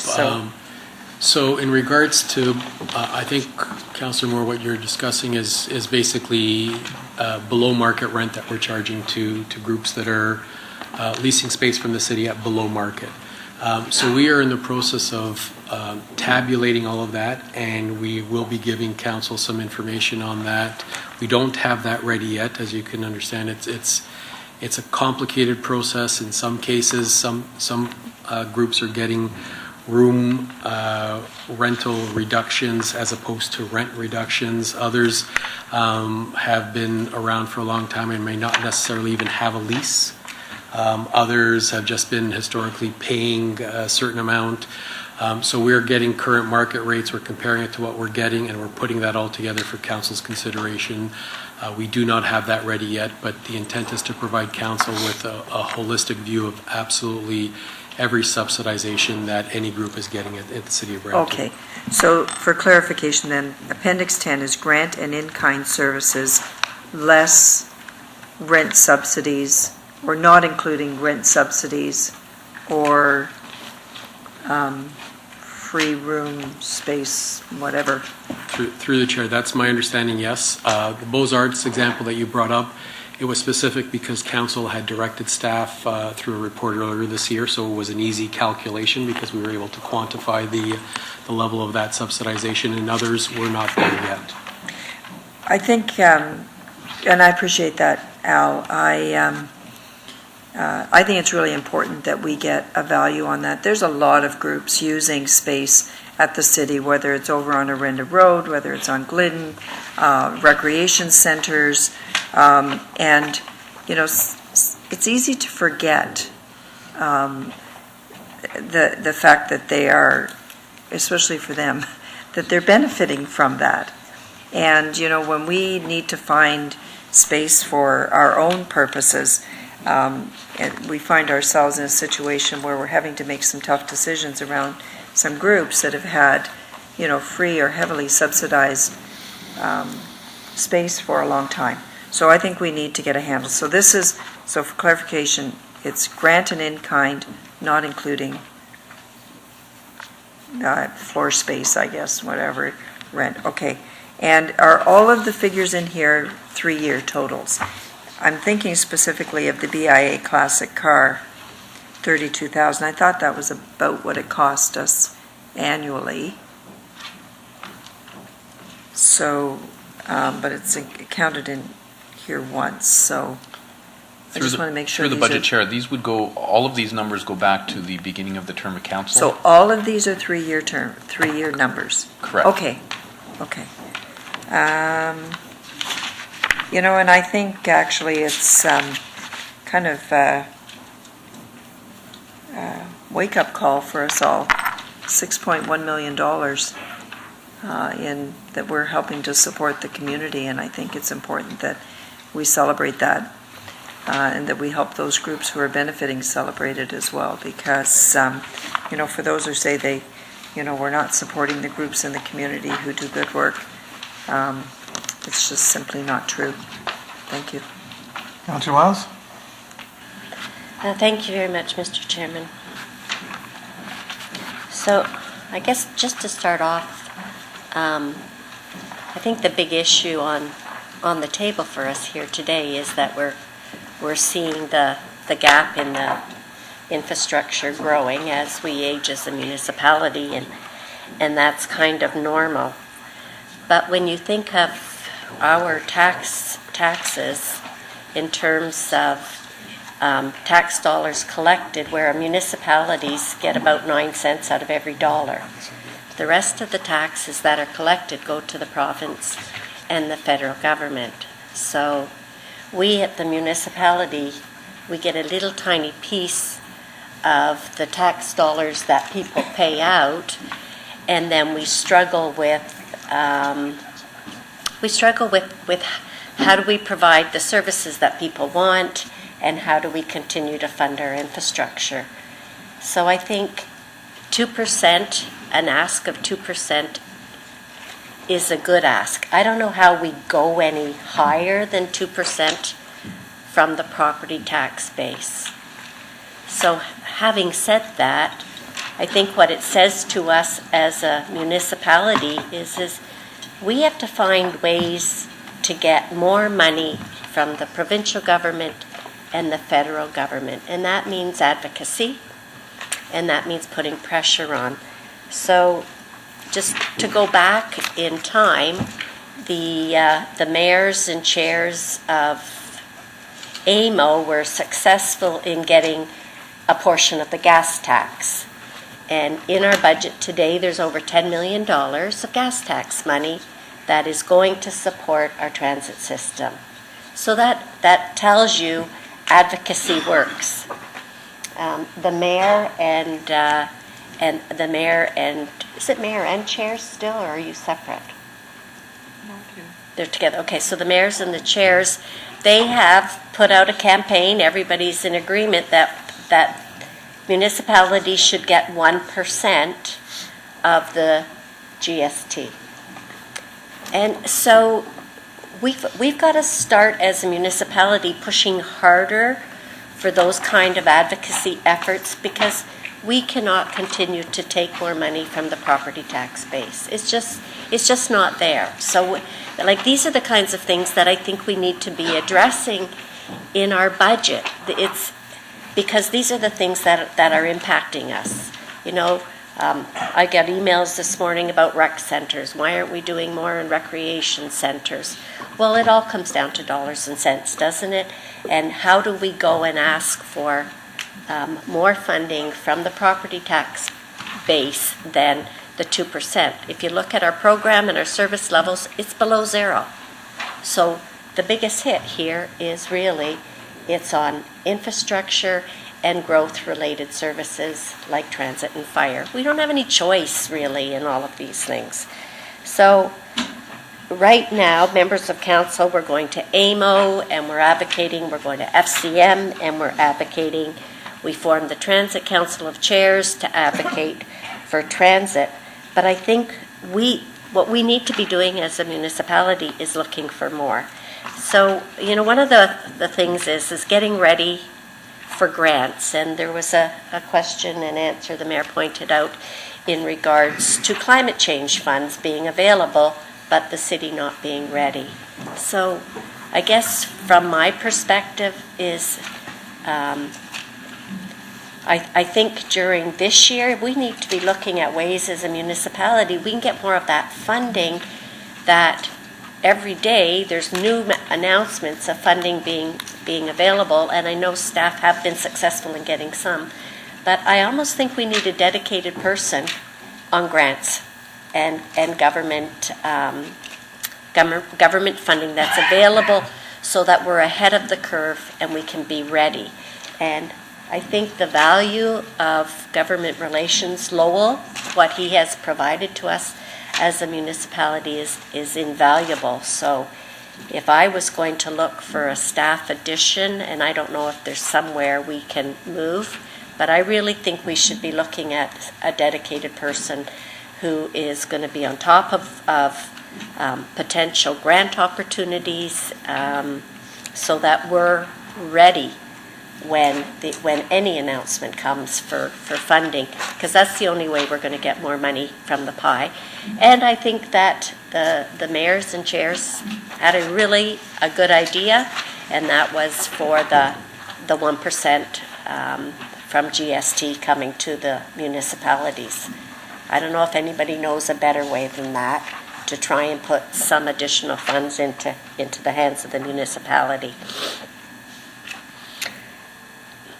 Insofar as the budget book with all the questions, I know I attended most of the pre-budget meetings. There was only one I missed, and the budget book, pre-budget, only shows me asking one question. I know I wasn't silent through all those meetings, so I just want to say that I don't know how this recording took place, but anyway, I think I asked more than one question. It has the same for me, Councillor, too, so I asked more than one question. It was really hard with Councillor Fortini in the room, though, because he asked so many questions. Yeah. So, anyway, that's just fun. The important thing is that we got responses from what we asked. Yeah, it's great. So in regards to specifically for the budget, and I think this ties into all of the work that we're doing, I want to talk a little bit about communications and where we're putting our resources in regards to communications. We don't have details of the communications budget. I know we've had it in the last year. I think our strategic communications design and production group are amazing. They do really, really good work for the municipality. But where I think we have problem, and it's not the fault of our media people, is in the overall media that we as a municipality are getting. So I don't know how many staff we have dedicated to media. It's substantial, and yet we still as a municipality are not successful in bringing the positive messaging about the city of Brampton to our community. And so I think we need to have a strategy in regards to that. I know the community engagement piece that you've done in the last year is positive. It is engaging the community, and yet I still feel that our image as a municipality continues to be negatively portrayed through media. One of the things, and even if you look at our social media, I mean, we're a city of 650,000 people, and we only have less than 4,000 Facebook fans, 10,000 Twitter followers, and we've had 16,000 YouTube views. Social media is the future, so I would really like to see how we are going to, how we're going to improve communications with the community through social media, because I think that that's where the opportunity lies. It's certainly, we haven't been successful in the media, so because 122 media releases were written in 96 different languages, and yet we still have this negative story about what's happening in the community. So how do we take some of those resources and use them in a more positive way? And if that could be even something, sorry, I've got a frog in my throat. If that could be something that we take a look at.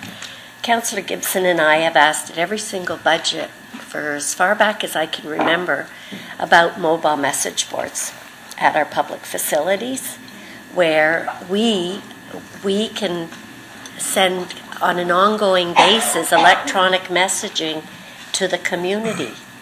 I mean... Not mobile, Councillor, permanent ones. Yeah, sorry, I didn't mean mobile. I meant the permanent kind, like the mobile message boards. If we could take some of the budget that we have in corporate in our media section and use them in order to start, at least have a plan over a period of time where we could be transmitting some of these messages where people are going to see them on an ongoing basis, reinforced messages, I think it would take us a lot further than utilizing our resources by writing media releases and sending them out, and they never get printed. I don't know if they're getting printed. I certainly don't see too many good news stories coming out. Can anybody tell me how much money we spend in the Brampton Guardian advertising? Do we know that figure? I think they're saying have to get back. Through the chair, I think we'll have to come back with that number. We don't have it on Yeah, I'd like to know what it is. And also the question, it wasn't reflected, but I know Councillor Moore and I have asked our Planning and Development Services Department about the dollars that we're spending advertising public meetings and other things that we are required to, when we would probably be able to reach a much bigger audience if we had a page on our website that had all of the public meetings, planning issues, what have you, because then interested parties would know where to go, and they could go there on a daily basis to see what the city what was coming up insofar as planning issues. Because let's face it, the only people that read it in the newspaper are those that are looking specifically for that other. Nobody stops to just read the ads about a planning issue in a particular area.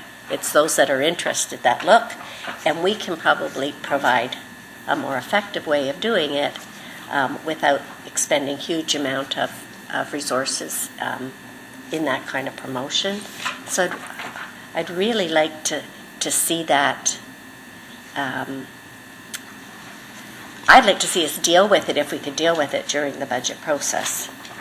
But, I don't know. We have talked about it on a number of occasions, but I don't know if a resolution has been found. But I'm sure other municipalities are finding different ways of communicating with the public in a more effective way than what we're doing. And have we been able to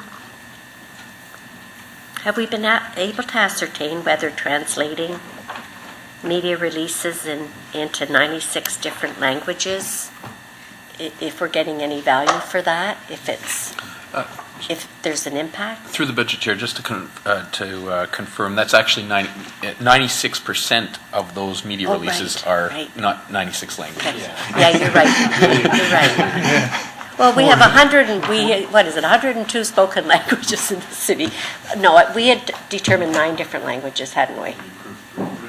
And we only approved 3. Originally it was 10 on the thing, and then after council made a decision to approve 3. Top so it went three. down to 3. Top 3, yeah. Okay, yeah, sorry, I'd forgotten that.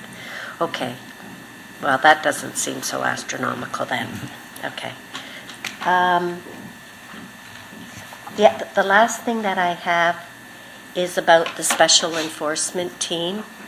And I know it does seem like a lot of money, but for those of us who have been in the municipality, I know that illegal basement apartments have been a huge issue for the community as long as I've been on council. And the very first time I've seen us being able to positively do anything is since we put together this special enforcement team. So the special enforcement team are actually gaining entry, laying charges, shutting down illegal boarding houses. My big issue now, it's not so much the basement apartments, it's the houses. There's a trend where people are buying houses and they're moving multiple persons and creating boarding houses. And there's, through residents making contact with our enforcement department and our fire department, providing information, we've actually been able to go in and lay charges. It's the first time I've seen that in the whole time I've been on council. So I don't know if it's going to take 7 people, but it is positive, because this is about the degradation of our residential areas in the city of Brampton. And it's about community safety as well. So anyway, I leave it at that. I think it's positive that we're finally able to make some progress in this area. 7 staff seems like a lot, but I will leave it to those who are in charge of our enforcement and our emergency services to determine what is needed in order to be effective. So I would support that. Okay, Councillor Fortini? Thank you. This is I went through the book and I found there was an area that says gapping, and I can't find it now. I seen it last night. What is gapping? Because we spent 6.8 million last year or 2 years ago, in 2014 or 15, and then it was 0. Now we're spending in 2018, and it says gapping under the line on. I'm actually a little bit lost for words. I'm not. It was under all the capital project, and it said gapping. That's why I wanted to know what does Perhaps the maybe gapping what we mean. can do is have you take a look after and come back. We're here after lunch, we're going to be here tomorrow morning, we're here tonight, so there's lots of time for you to find it. I have one more question then. So last year's capital operating budget was 631. We increased it almost 7.5% this year. Right? We went to almost just under 678. So we went up almost 8% this year. So Through the budget chair, so that's correct. So again, this reflects the ability to deliver on our programs, and is a reflection of the needs as well. Okay, and I'll find that gapping. So we have to move through again, that's what it means. Okay, I'm going to need a motion then to receive, I'm going to read it, I'll pick one, Councillor Bowman, you okay to receive the presentation?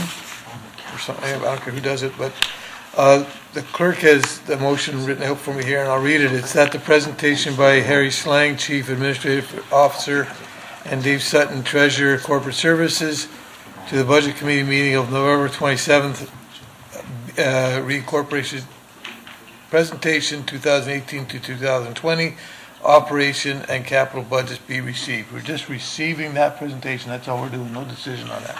Okay? All in favor? That carries. That was moved by Bowman. What we're going to do now is we're going to break for lunch, and then when we come back, we'll start on the 7.1, 7.2, 8.1, 9.1, and 9.2. Okay? It's quarter to 1, okay? Is that enough time for everybody? That's good? Quarter to 1. Oh, sharp. Sharp. Thank you.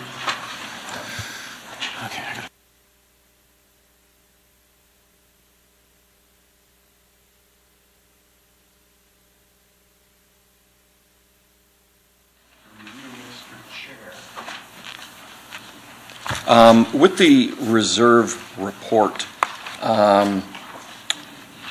what is the amount we're putting into the rate stabilization fund this year, Dave? Is it 18 million?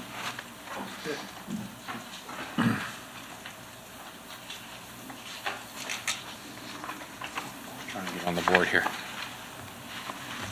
The budget for the fixed buttons. Through the budget chair,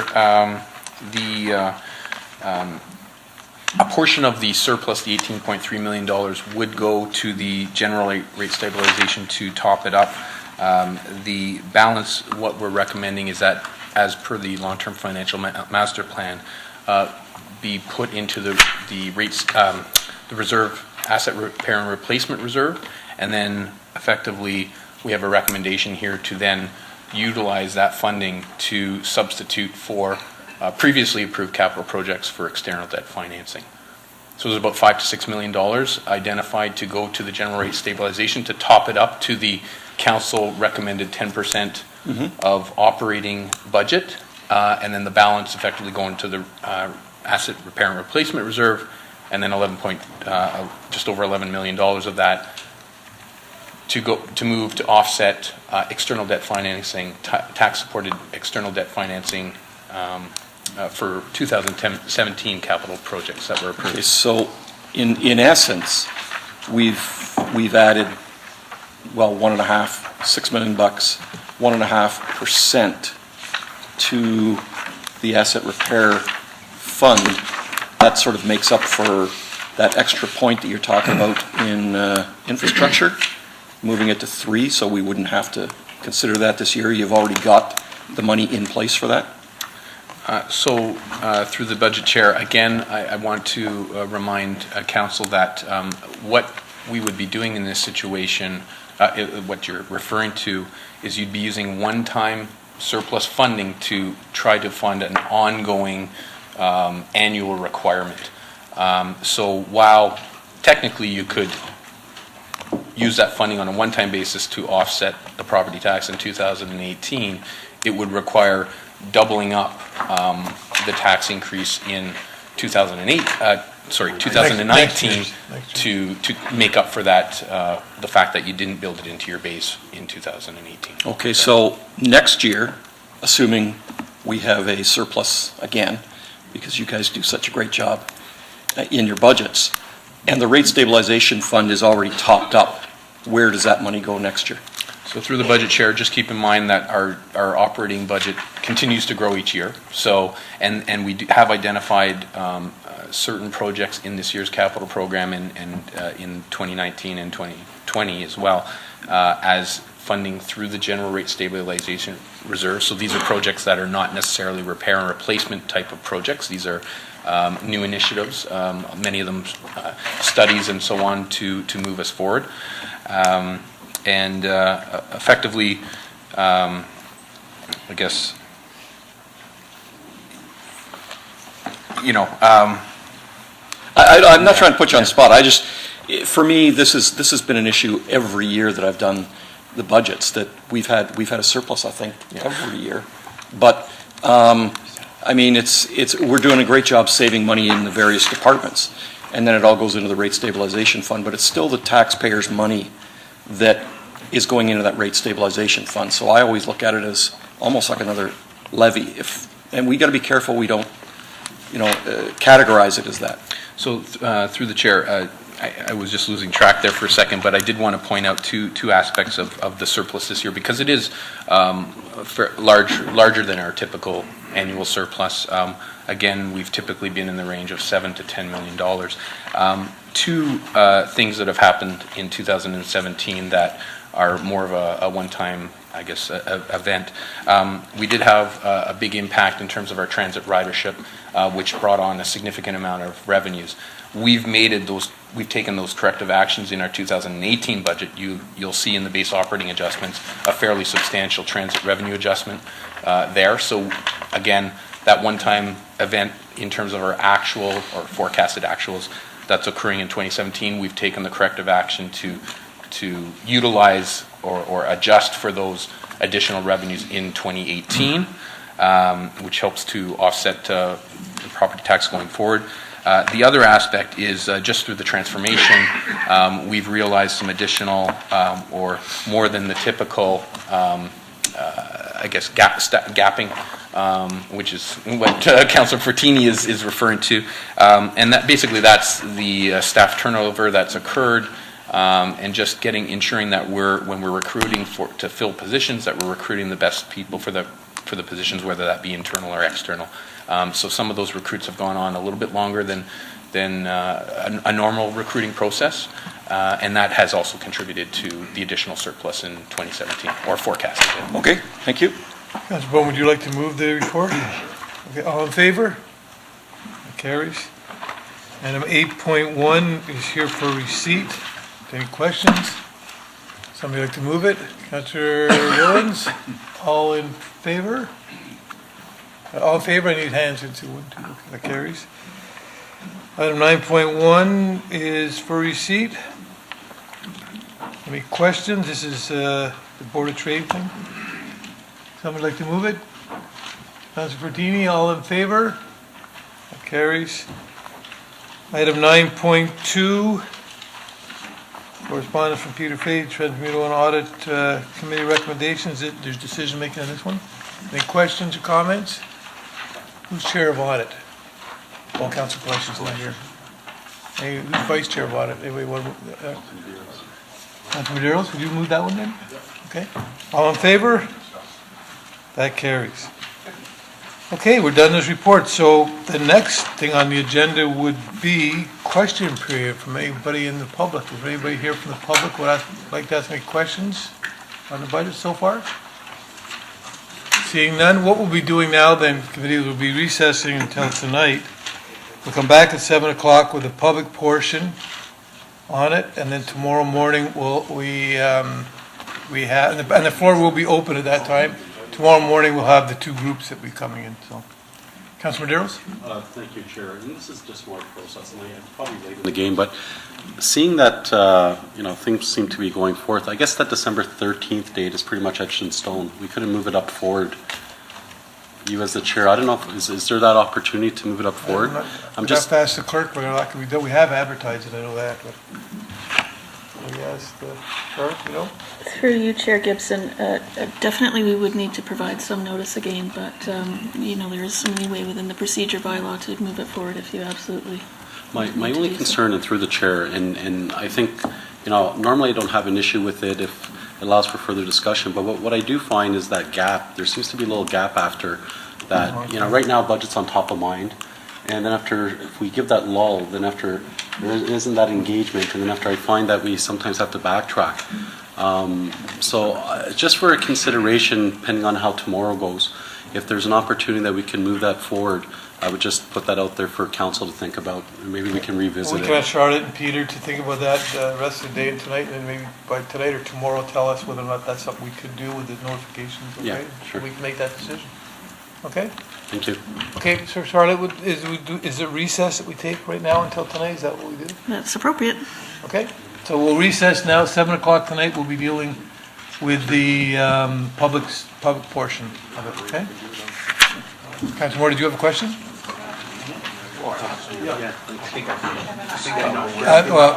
Can you hold it? Okay. Thank you. We're recessed. Okay, we have quorum. We'll start now.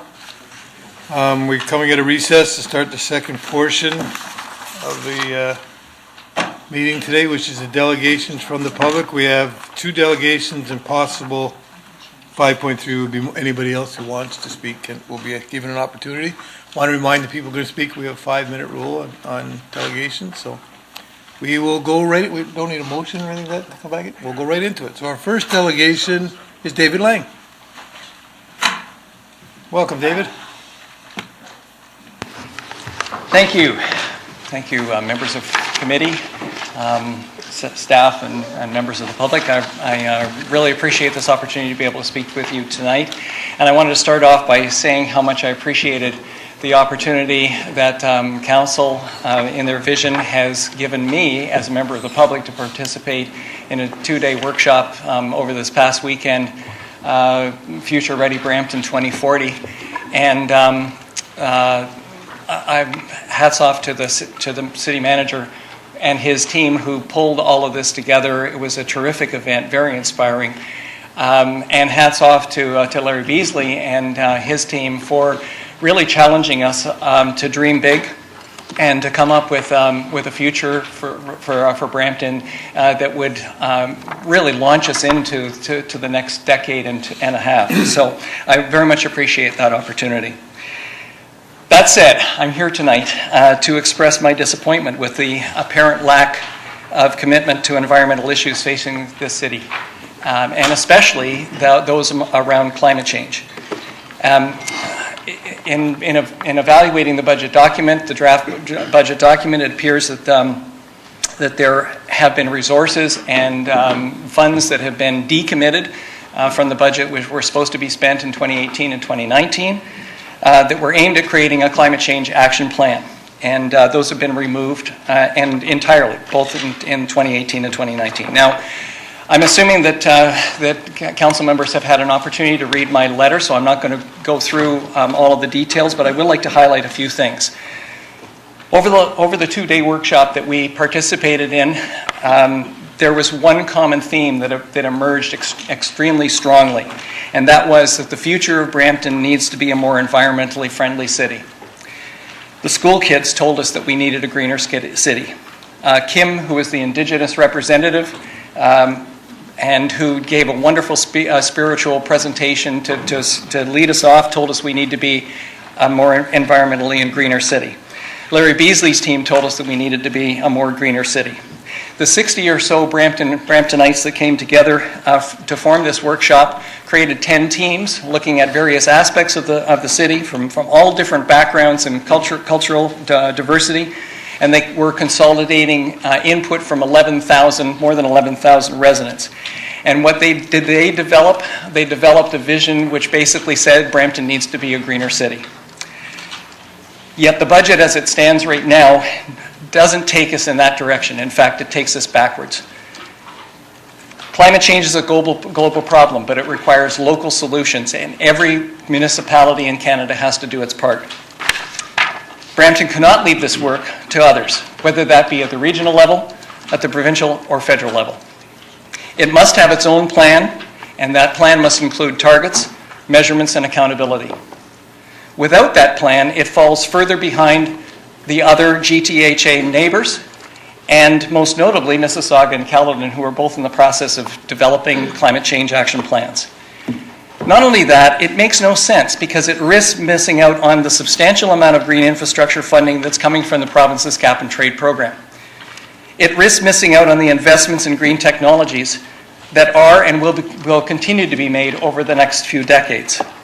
And it risks being unprepared for climate-related disasters and being able to make informed environmental decisions where environmental imperatives compete against other city priorities.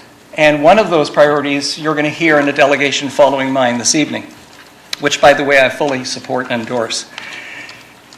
And the other thing is that I understand that the Federation of Canadian Municipalities has offered to cover up to 80% of the cost of creating a climate change action plan.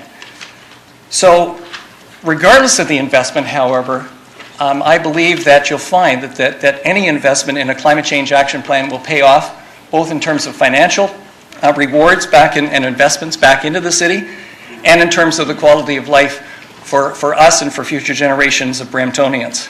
So, in summary, I would ask you as council to please reconsider. This is a small amount of money. Please reconsider putting that funding back into the budget for a climate change action plan to be developed in 2018. Thank you very much. Stay there, David. I think there's a couple of questions. Councillor Williams? Thank you, through you, Chair. Thank you, Dave, for coming in. You're welcome. Well spoken as usual. Have you seen the pre-budget discussions that the councillors asked? Have you seen this yet? I haven't seen that document. All I've seen is the actual budget. It's draft budget document itself. Because so maybe we should get you a copy of this, because in here it does speak to a lot of the stuff that we are doing we are going to be doing as well. It was just given out this morning, but it was so you may posted not have seen around this noon yet. today. I think it was posted on the website. Okay, I'm sorry, I was busy earlier. No, it's okay. No, that's okay. No, just because it talks a lot about them. There's a couple of them. Yeah, because I asked the question actually about that regarding the climate change action plan. What have we done to date and what are we doing? And so there's actually some appendices in here that goes through some of the stuff you were talking about. Okay. So if you want, we can get you a copy of this don't know. And I will be reassured by that. I think, yeah, but what I want to try and find, maybe a question to staff then is where it's allocated here in the budget. Here we go, we've got an extra copy. Oh, thank you Joe? very much. Okay. Through you, Mr. Chair. Councillor Williams is right. We've got quite a few things listed on Appendix 1A of the question and answer booklet that was put out recently. But I just want to say that Council passed an environmental master plan in 2014. And there's several actions where this city has taken action on those plans. Well, it's been about 3 years. It was adopted in 2014. And we're looking to bring a report to Council in first quarter of 2018, how we've done with those actions, whether they're still valid. And we're also going to be looking to Council to revamp the environmental master plan to include climate change and to include targets. There is no specific budget figure in the budget. There's no line item. However, we have residual funds in other line items that we're going to be using to update the environmental master plan with targets. And that's really what we need in order to tap into funding as it comes from other levels of government. Through you, Mr. Chair, I would respectfully, I understand the situation and that there is money that's been set aside for the environmental master plan. Two things.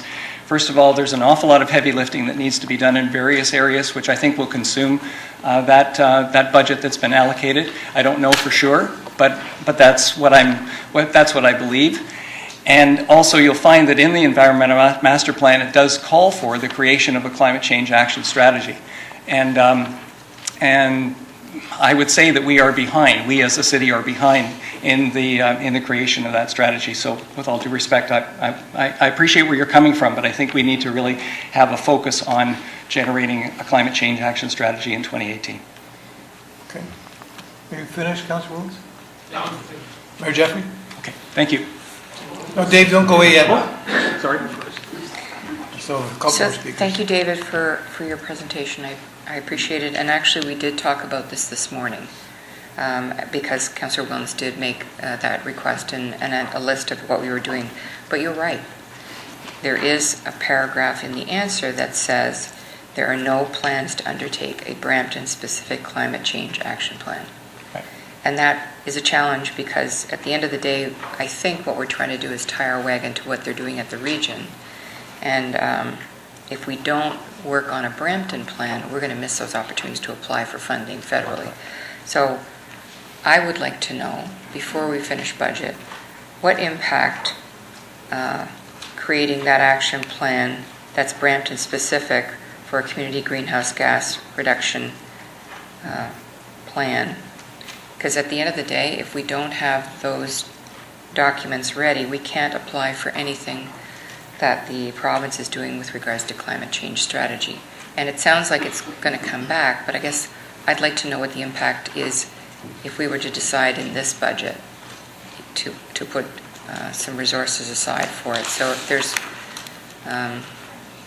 so I guess what I'm looking for is comfort to the public that this is a priority for us. We are working on it.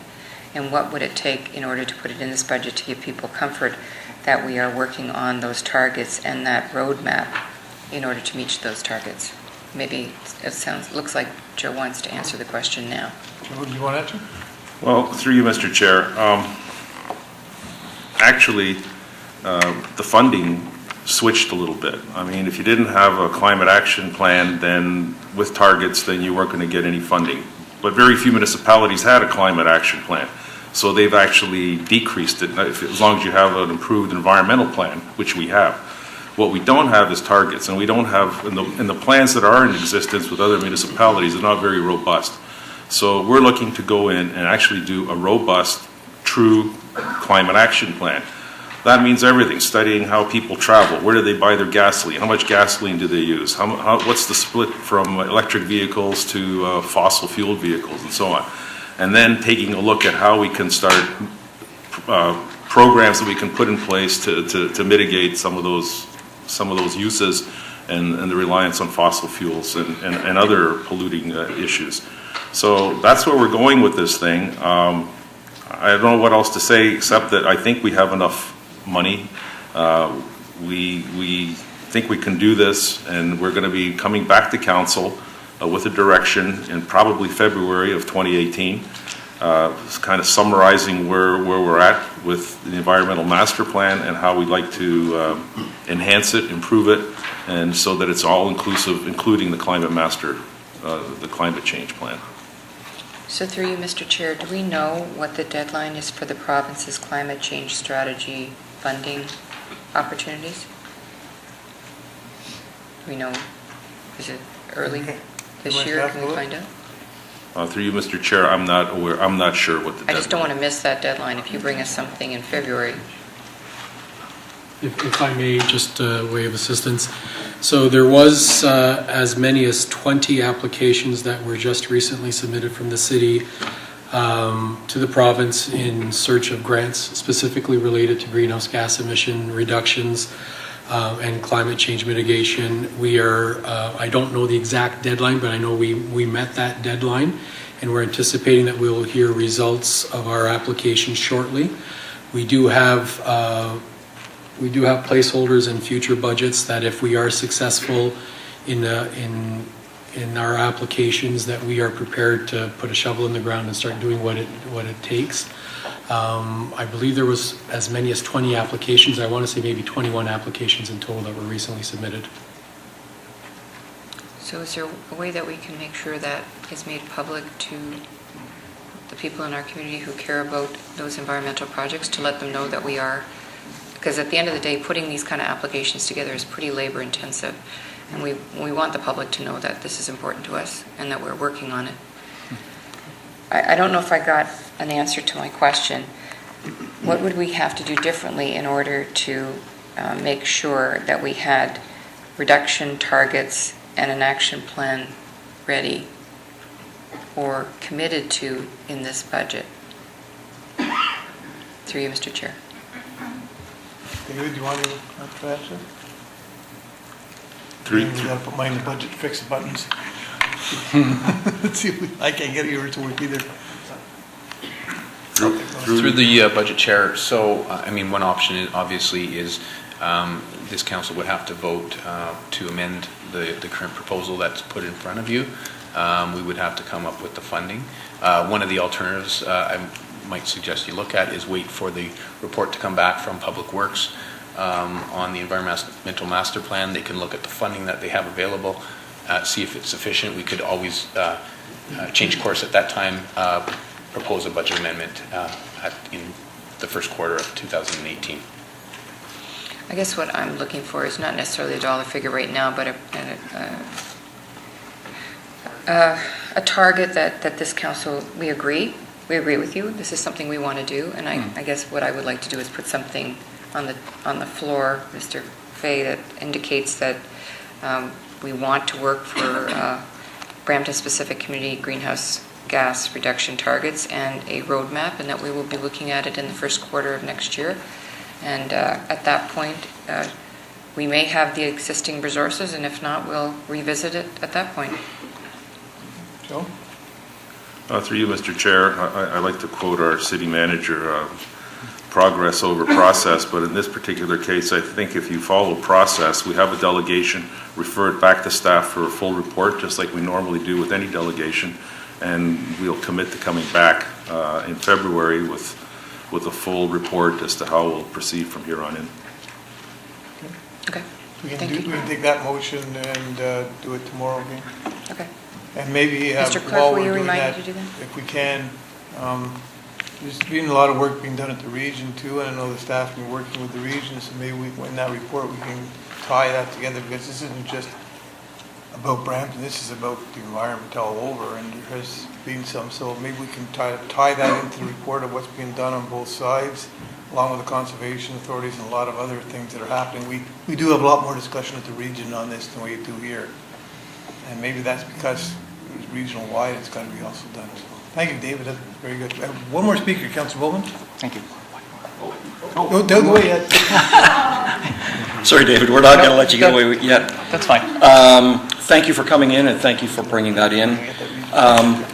Joe, I just want to follow up because Councillor Wellens and I sit on Partners in Project Green, so we deal with stuff like this, but I think it is the process that we've got to look for now. I think before you come back in February, we need to know there are grants available to write the plan.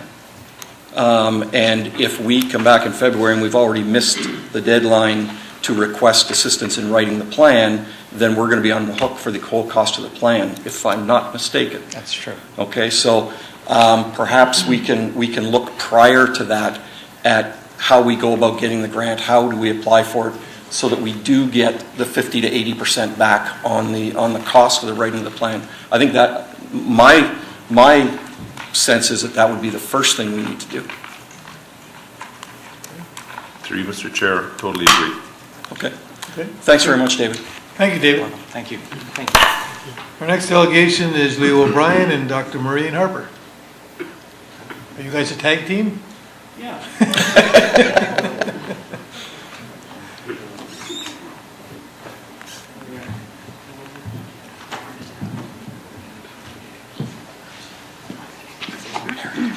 Welcome.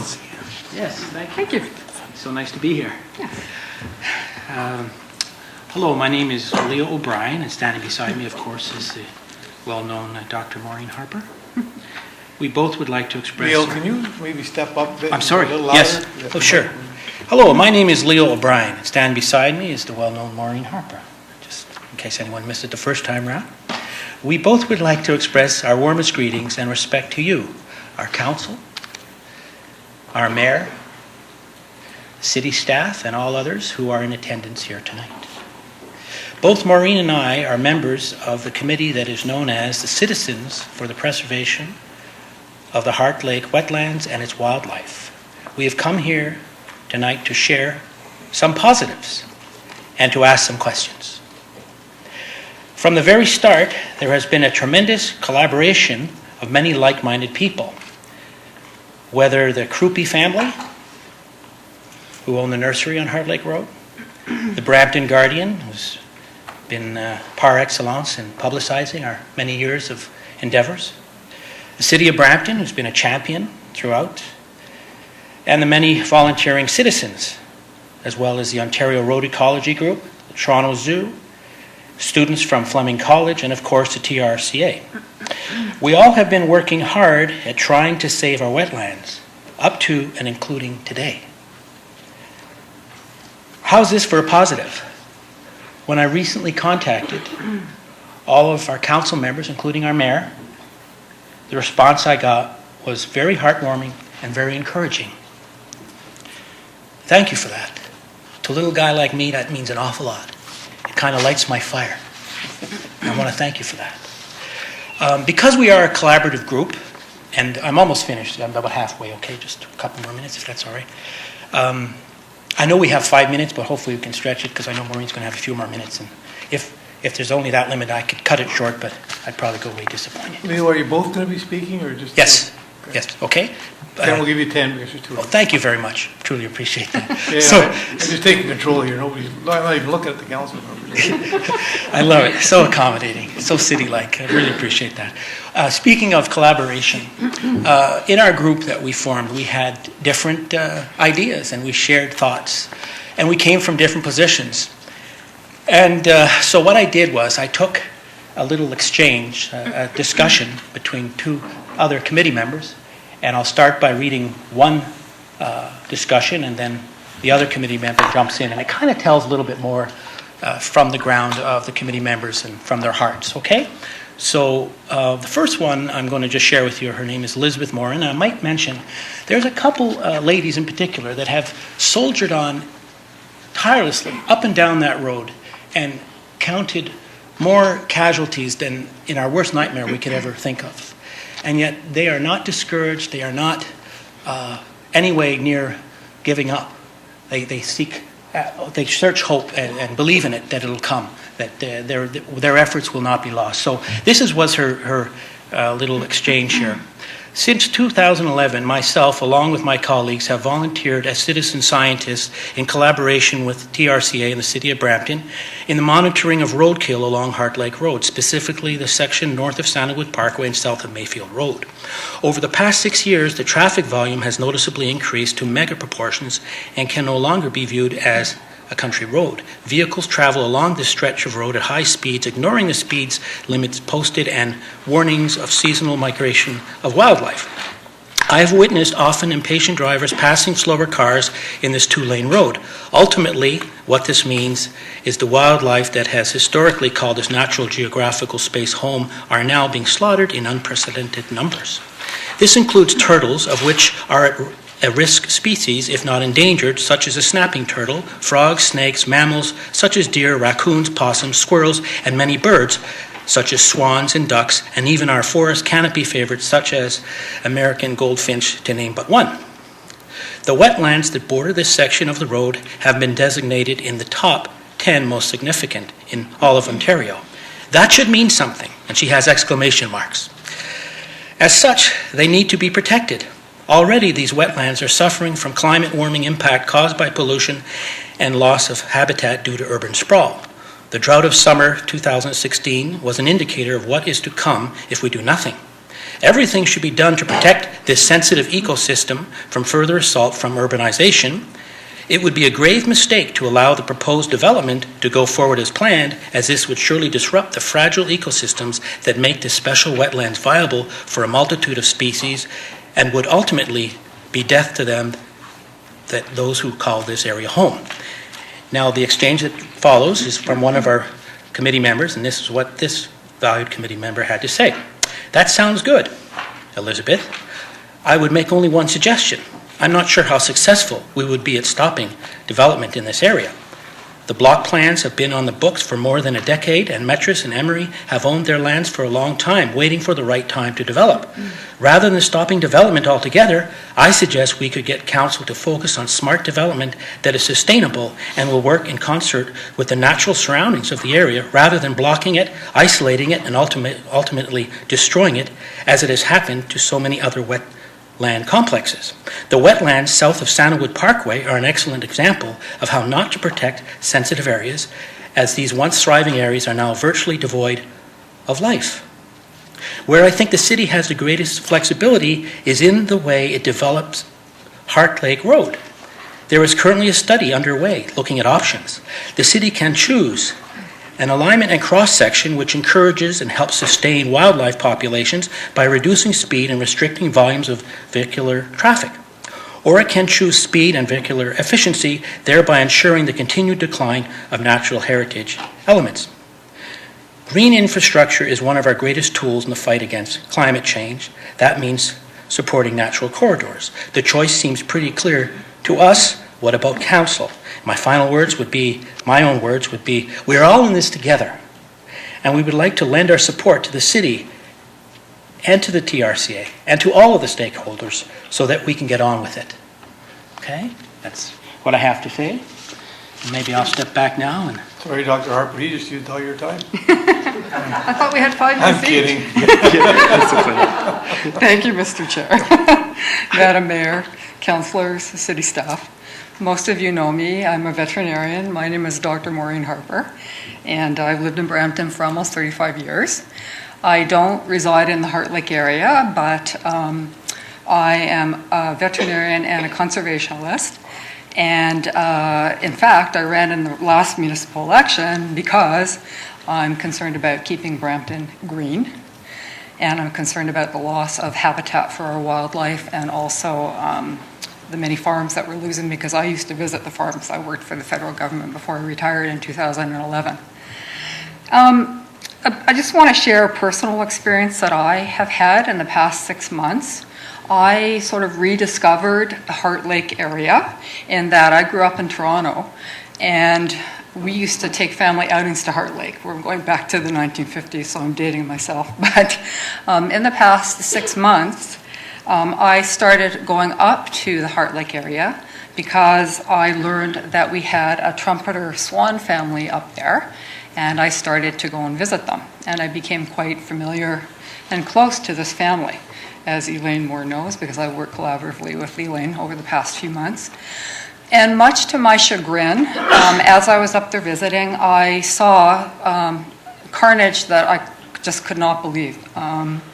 I appreciated people speeding 80, 90 kilometers on Heart Lake Road, and the speed limit is 60 kilometers.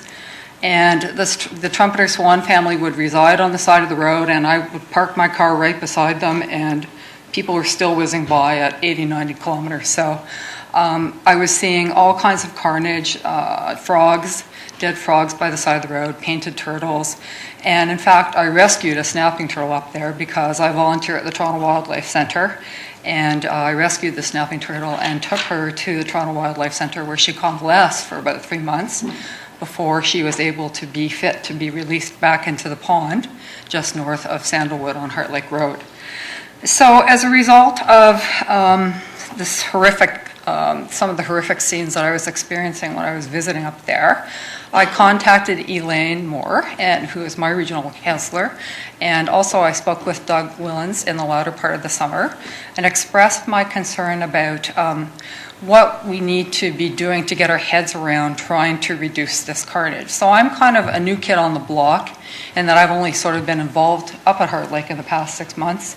But I've reached out collaboratively to like-minded individuals who actually reside in the Heart Lake area and who have been, as Leo has mentioned, involved in working collaboratively with the TRCA and doing roadkill counts over the past 5 or 6 years. So the reason why we decided to come and speak today is we wanted to reach out to council. We have had some positive stories as a result of some of the work that I have done and the other members of the group. We have snow fencing that's been erected now on Heart Lake Road. And so I thank Doug and Elaine, who I know were instrumental in making that happen. And from what I understand, as a result of the articles in the Brampton Guardian, we have mesh fencing that's hopefully going to be attached to the snow fencing next spring. I think there's a commitment from the city, maybe someone can speak to that, to ensure that some of the smaller species, such as the painted turtles and frogs, etc., that can get out between the slats and the snow fencing, they will be better protected once we have this mesh fencing that's apparently a company has offered to donate to the city to be erected next spring. So we are here today to appeal to council to, and we are also aware that there's a pending OMB meeting that's going through mediation that's in the works right now, to work with the builders that are in the throes of erecting subdivisions right along Heart Lake Road. And from what I understand, there's proposed warehouses as well. So I guess I'm here to make a plea. I'm rambling, so I'll stop within a minute. I'm here to make a plea to council and to city staff to try and work collaboratively and commit funding and getting our heads around trying to address the issues of carnage on Heart Lake Road, because we are at the 11th hour. We joked amongst ourselves in the group, maybe the 11th hour was 10 years ago, but truly we're at the 11th hour now there on Heart Lake Road. And if we don't get our heads around trying to get some proper mitigating measures put in place along that road, whether it's speed bumps, whether it's lowering the speed limit, whether it's following up on the TRCA report with respect to putting additional turtle tunnels in. There are a number of solutions that have to be considered, but we have to preserve this little piece of heaven that Brampton has, and it will be a good news story for the city of Brampton if we all get our heads around and do this properly. So with that, I'll open it up to discussion. Stay there, you guys. Two speakers. Councillor Fortini. Thank you, Leo. So I remember a couple of years ago, and I'm not the area councillor, but I'm good friends with the group of family, and I'm always up there. So those tunnels, it didn't help the week I think they put in the way they close the road for the turtles and There was 3 hotspots that were proposed by the TRCA to have turtle tunnels put in. The one was just south of Countryside, and that was accomplished within the last year or 2. But the bigger need is just north of Sandalwood, right on Heart Lake Road, in between the 2 ponds. That is where I personally experienced the majority of road kills. We're in between the 2 ponds, just north of Sandalwood, and that's where the 2 proposed hotspots are. The difficulty is the high water table there, so it's going to be a little bit more difficult and more expensive to put those turtle tunnels in, but not impossible. Yeah, I've seen there's water on both sides. But over to the nursery, I've been there many times, and have you ever heard from residents that a lot of people walk there, and I agree with you on the speeders. They like sidewalk on one side because we have the park up there, they got the nursery, and the cars coming down there, they're also, so will that affect any of the turtles if they decide to put a sidewalk there in the future? A sidewalk where, right? Well, in there's a front lot of the- pedestrians walking there too, going towards the park, and the schools there now. Oh, I know. I was walking on Yeah, both sides of and- Heart Lake Road almost every other day for Yeah. the past 6 months up there, so I know. When I was up there in the summer, I seen a lot of parents, with strollers, they go for the Yeah. park. So putting in the tunnels and putting in the sidewalk maybe will help a bit. I don't know if the sidewalk will affect anything, that's what I'm trying to say. Well, I think from my perspective, and I'll let William speak. And I agree with you, where the further, just north of Sandalwood, where the water is, the table water is high compared to the road. So putting the tunnels there. It's will going to it be more difficult. It's going to be more difficult, but we can build tunnels Maybe between. have one conversation, and through the chair, please.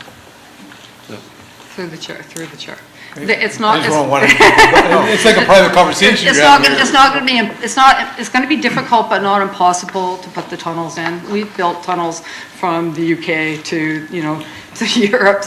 It's not impossible. It's going to take commitment of monies, and it's going to take collaboration on the part of council, perhaps the builders, and the TRCA, but. This is why we're here today, to sort of raise the profile of this issue and to help people understand that we have to act now. We truly are at the 11th hour because there are many species at risk.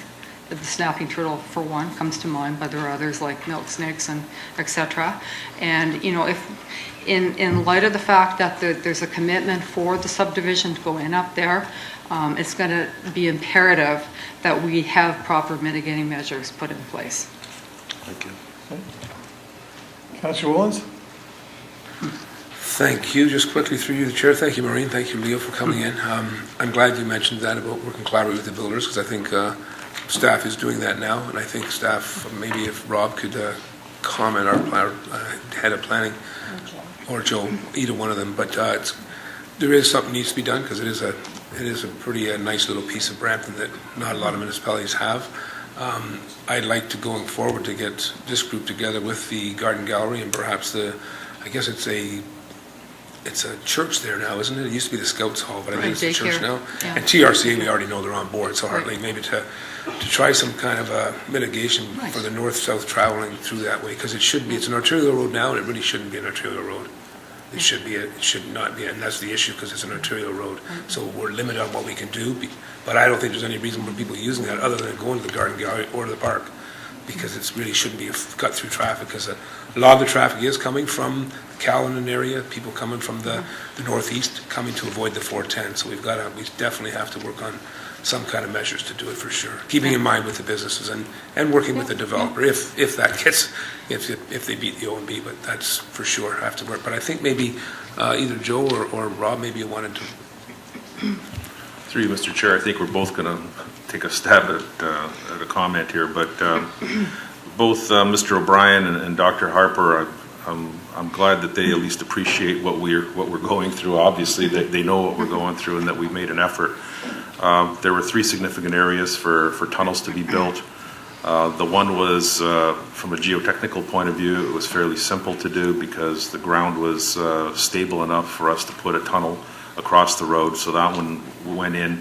The other 2, it's not just the high water table, but it's also the ground beneath. It's basically in a bog, and to keep the thing from sinking, it would take some. It's almost the same kind of engineering as the tunnel between England and Paris, but it can be done. and that's something that we're looking at. We're also looking right now at the character of the road. And because of the competing interests, because of the land use and the people that are the development industry, the business that's there, the fact that there's a conservation authority there, we're looking at slowing slowing speeds down. We're looking at various